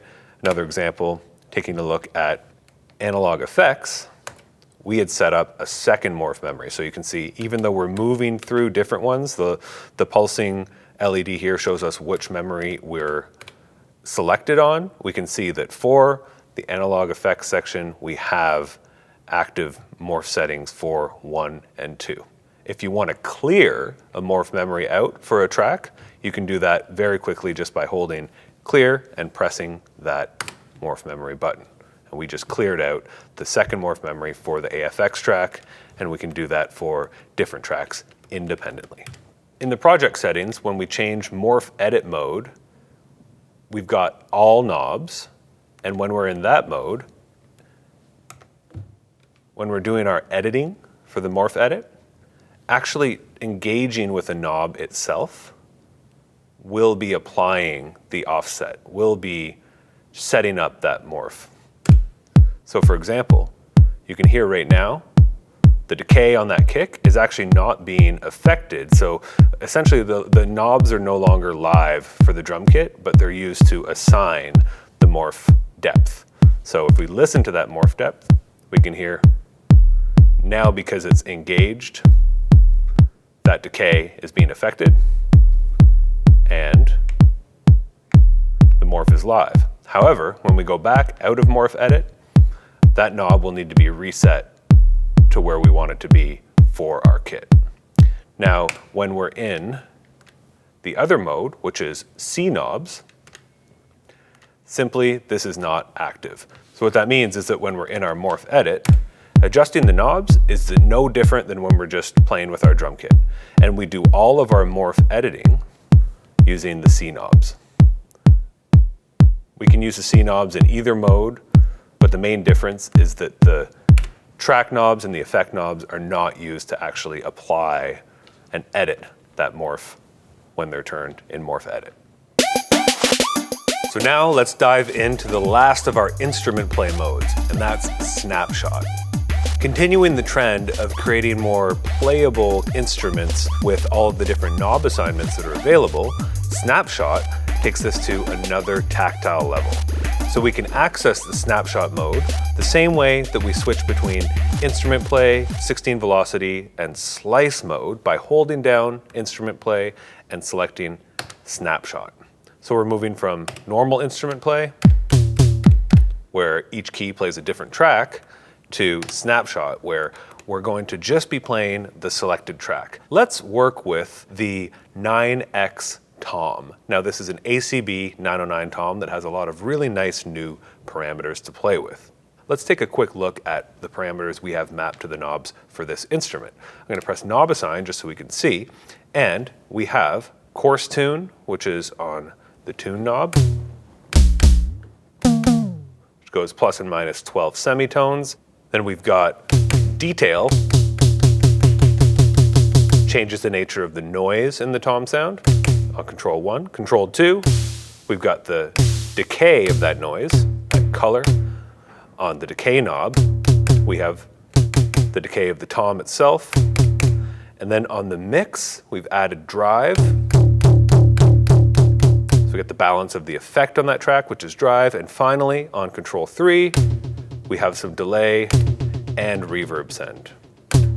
So those are all very impactful parameters that really change the sound, and we've seen earlier on how we can use motion recording on a sequence to get movement and lots of different variations in a pattern, and of course we just saw the Morph Slider. What Snapshot allows us to do is build separate playable step buttons that hold different knob settings in each. We'll see now on the step buttons, all of the lights are dimly lit. We haven't set up a snapshot yet. Let's use number 1. So what we can do is when holding down that first button, we can turn knobs and select settings, and you'll see on the screen, looks very similar to when we're doing motion recording. We can set up a different parameter for each. So first, let's just set the tuning low for snapshot number 1. Let's set it to -9 semitones for the second one. And for 3 and 4, let's go up to 0 and then up all the way to +12. So we can see immediately we've created some playable buttons that are changing the coarse tune. Now we can do that for every single knob. So let's go through and start to build out these snapshots to get them sounding a little bit more unique. Why don't we make that low tom full decay, this one full decay, this one shorter decay, the last one shortest decay. So we can kind of play this like a keyboard while we're just on a single track. All right, let's hit up those other parameters. Let's make the noise, the color decay, a lot longer on this higher step.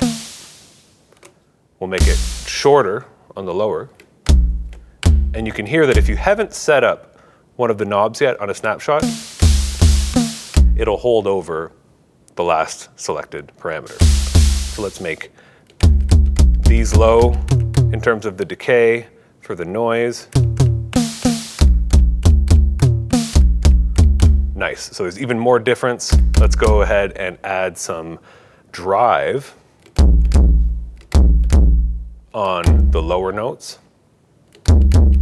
less drive on the middle note, no drive on the top note, and for the top one, let's go ahead and add some delay and reverb send.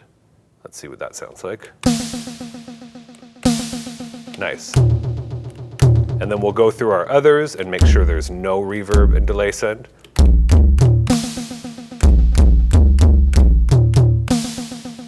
Great. And let's just make sure that we've set up all of the control knobs for each. So we'll go ahead and set control 1 low for the first 2 snapshots and in the middle for the second 2. We'll put it up high for the last one. Nice, brighter noise. So now every parameter we can see per snapshot is set up.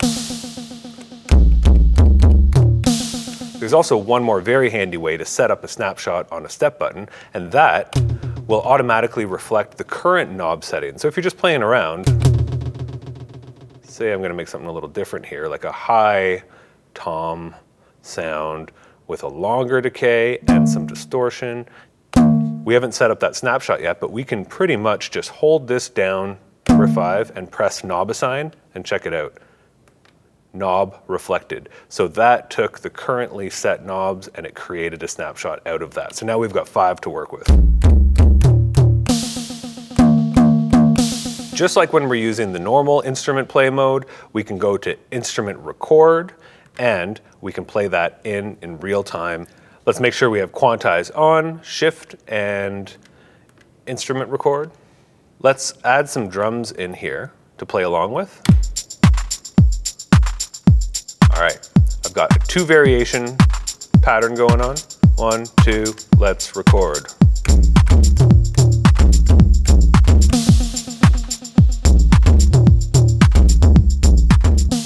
So as you can hear, all those knob changes were recorded into the sequencer. Now we can investigate that just to be sure. Let's take a look. We hold down our notes in TR-Rec. We take a look at the motion recording and we can see, okay, there's our lowest one. That was our first snapshot with -12 semitones. Next one with all the different motion in there. So what we're essentially doing is live playing in notes and motion data at the exact same time. Given that this is motion data, we want to make sure that motion is turned on when we're doing our playback. Let's turn that off for a second. And I'll turn it back on.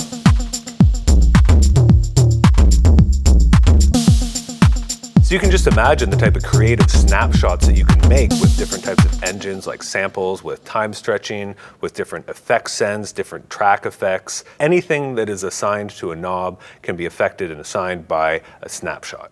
Note that snapshots are saved per pattern because they pertain to motion and sequencer types of parameters.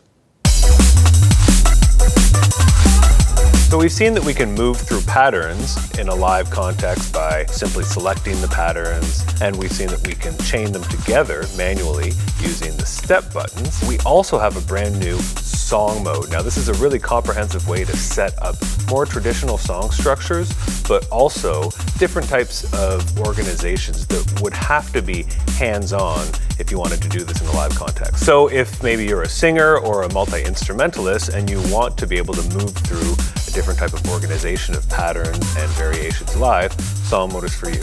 Let's take a look at how it works. So here we can see displayed on screen all the different songs that are available for us to program per project. We can also move around songs on the step buttons like this to load them. Let's go to number 2, which is empty, and we'll start to edit song mode. If I press play, nothing's gonna happen right now because we haven't set up a song yet. So if we want to edit this, the current song, we can either press enter or we can go shift and song to get into song edit. All right, so here's how it works. You can choose any pattern throughout your project to be played and any variation, and you can choose how many times that's going to repeat. So for this first section, I want to put in a specific pattern. First, I can use the step buttons, just like pattern select, and you see I'm selecting patterns in bank 1. I can also use the C4 encoder to move through to different banks. Let's start with pattern 2-7. And I've got a pretty simple setup on variation A. So here, using the C5 encoder, we can select which variation we want to play, or we can simply do it using the variation buttons. So we've said play pattern 7, variation A, and we just have to say how many times we want it to play. Let's say we want it to play 4 times. Let's take a quick listen.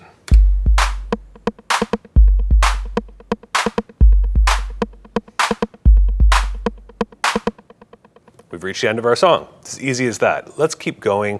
Let's add a different variation from the same patterns. So let's just move down to the second line in our song, and we'll select the pattern. We want it to be the same. It's going to be pattern 2-7, and this time we want to play B, and how about we play this one also 4 times. Let's say 4 times. So now let's listen to these two together. And while this is playing, you can perform on things like the Morph Slider,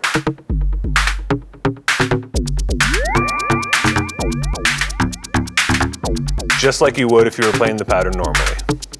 Now let's put in a chain of E to H on the same pattern into our song. So Shift, Edit Song. I'm just going to scroll down to the third line now. And again, we'll select pattern 7. And watch this. So if we want to put in a variation chain of E through H, all we have to do is hold the Vary Chain button and select in order how we want those to play.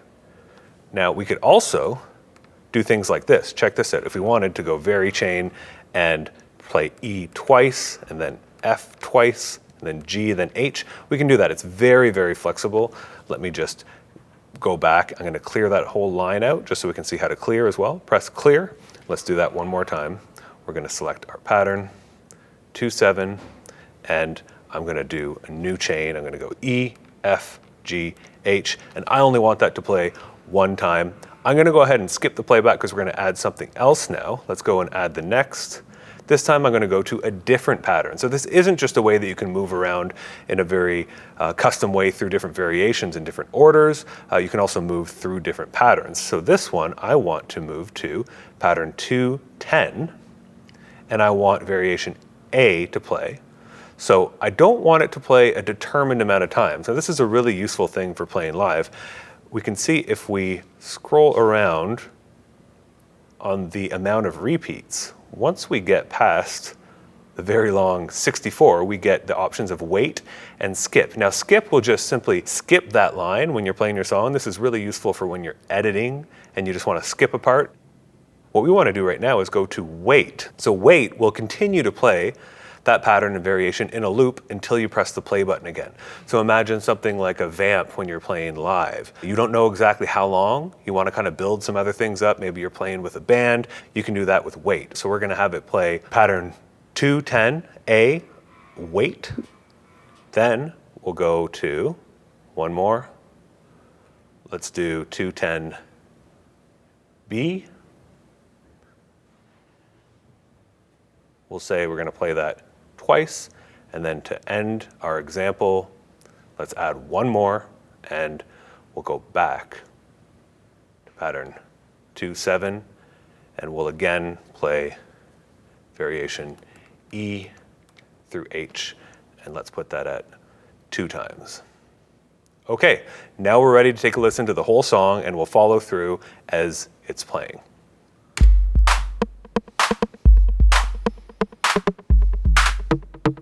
And we can use Morph Slider, performance tools like that while the song plays through.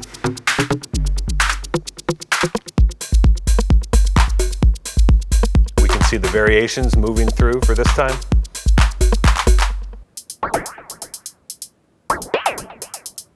Now we're on the wait section, and as soon as I press play, it'll move to the next line.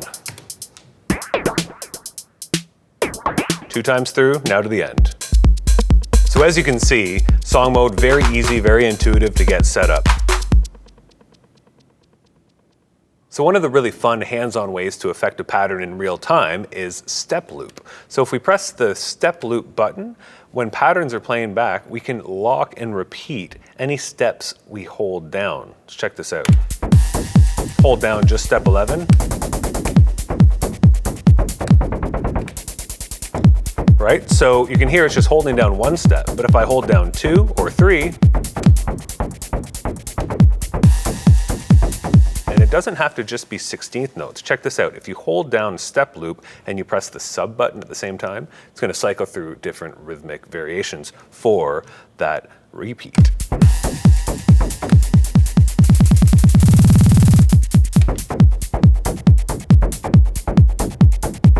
And of course, you can still tweak knobs and parameters while you're holding down a step loop. Let's check that out.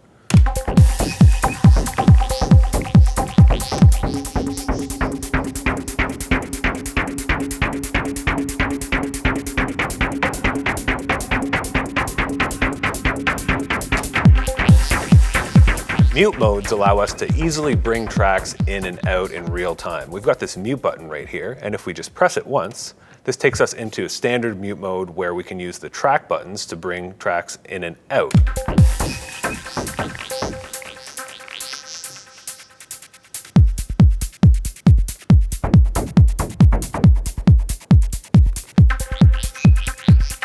You can still move through patterns while in mute mode.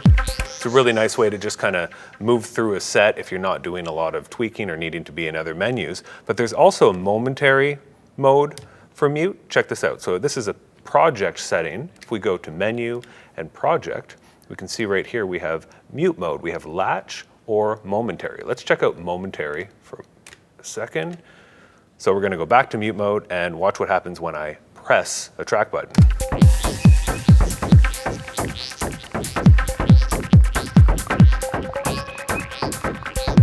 You might just want to not accidentally latch something off and have to turn it back on. It really depends on your workflow or what kind of performance you're trying to do. So let's set that back to latch mode.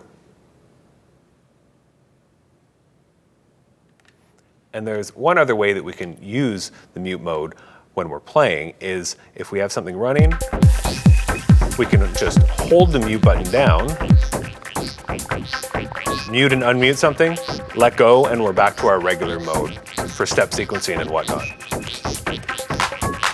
So this is a way that I can mute something quickly and quickly go to other tracks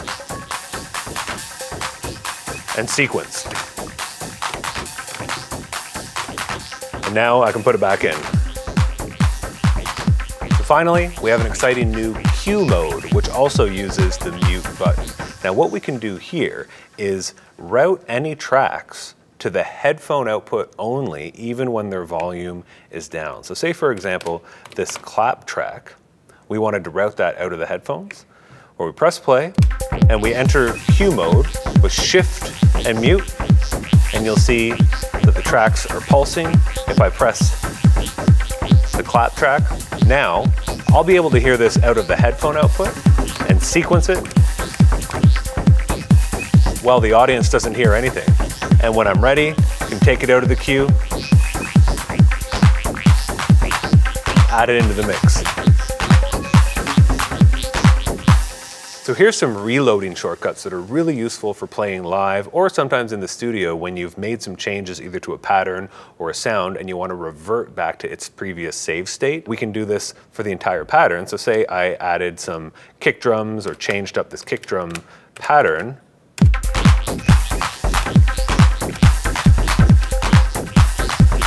And the clap. While I'm playing, I can hold menu and press pattern select to reload the entire pattern to its previous state, or menu and any single variation will reload just that variation. Let's take a look. We'll do it for the whole pattern.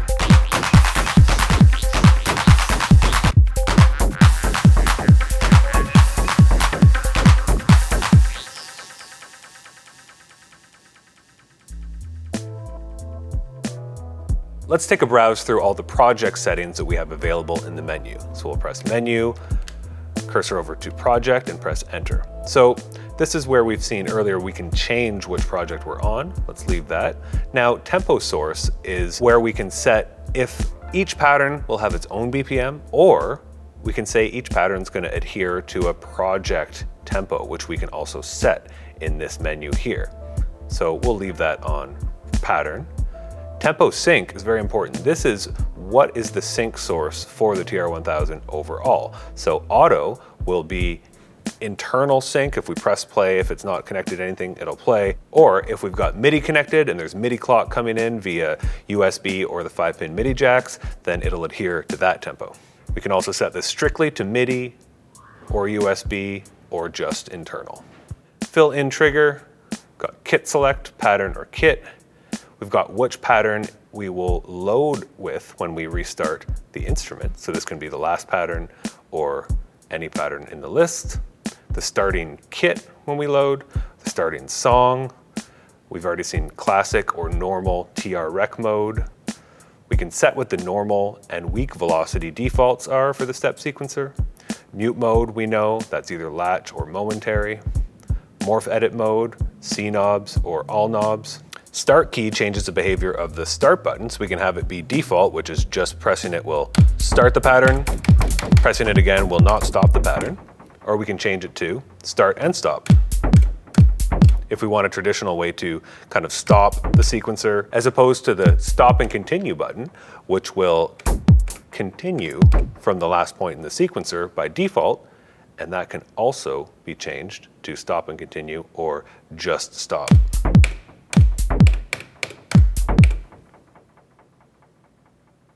Exiting out of the project settings menu will prompt if we want to write those settings, because we do have to write this if we power off and power back on and want to maintain those settings. So let's go ahead and write that.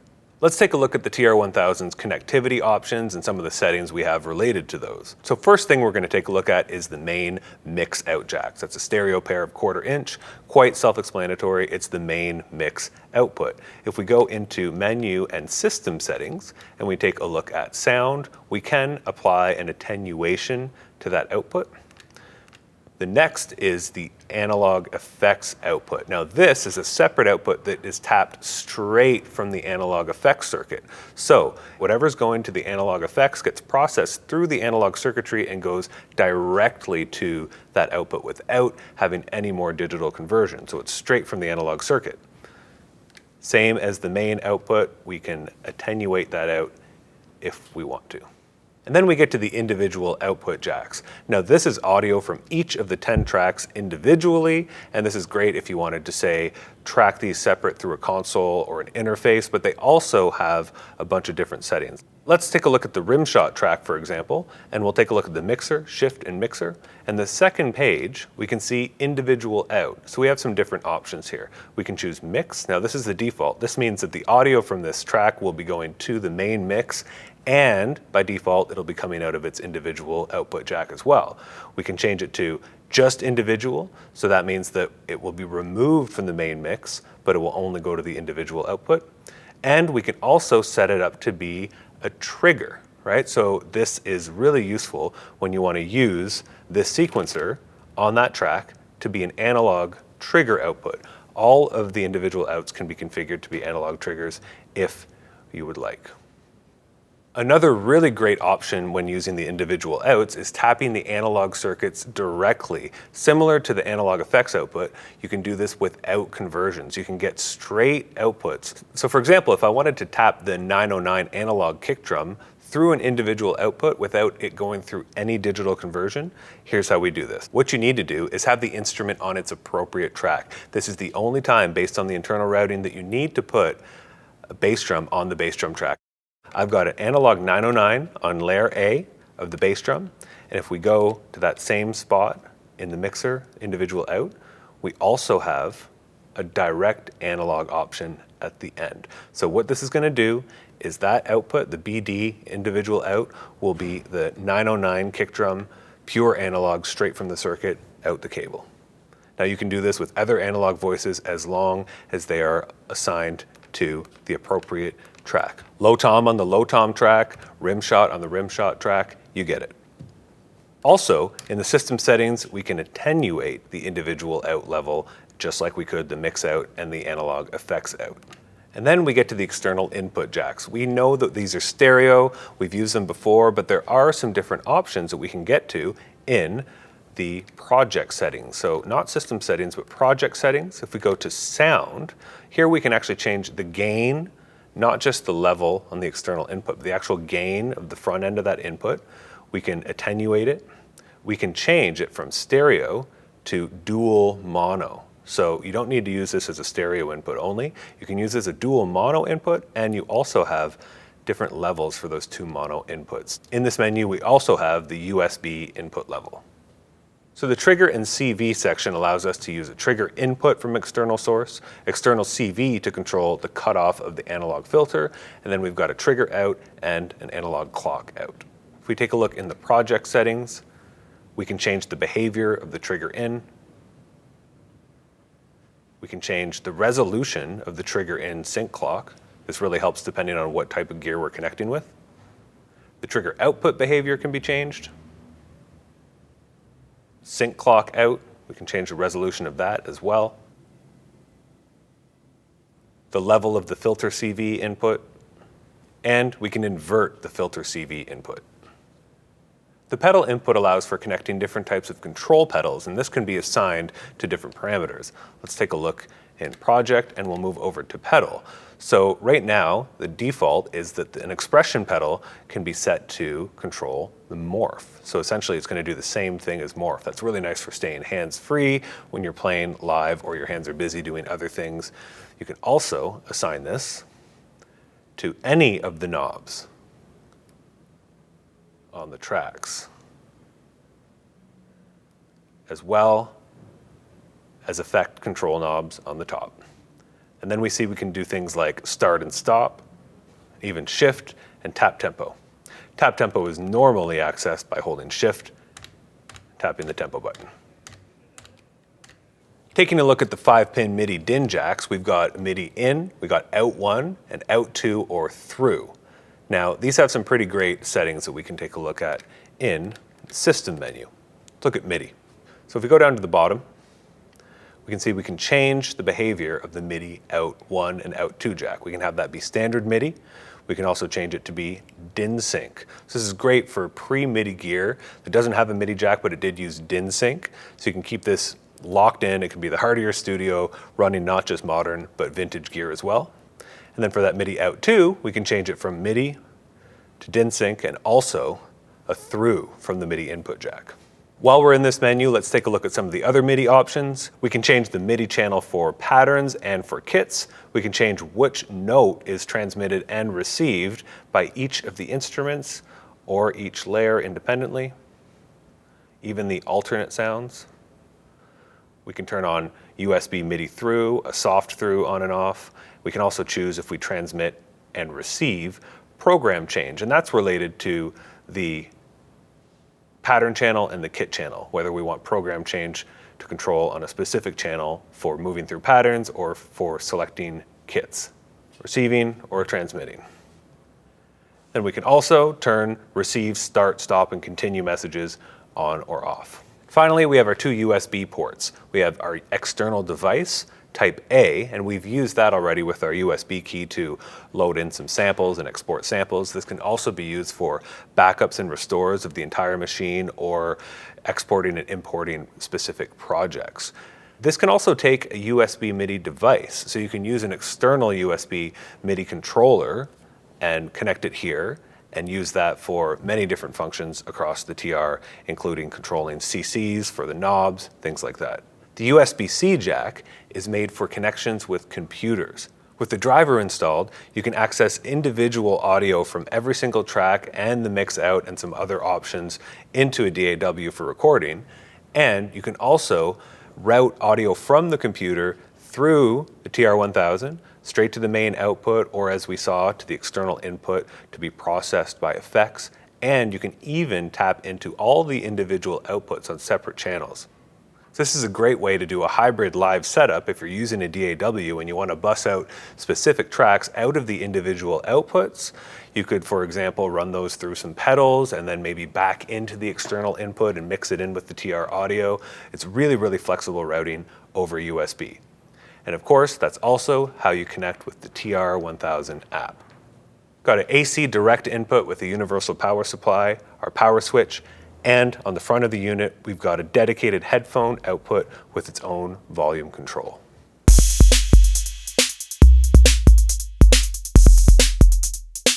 Well, that concludes our deep dive into the TR-1000. Thanks for joining us to get a glimpse of the extensive possibilities with this new instrument. For those of you sitting in front of a TR-1000 right now watching this video, we hope it's a solid jumping off point to start exploring, experimenting, and making something new and unique.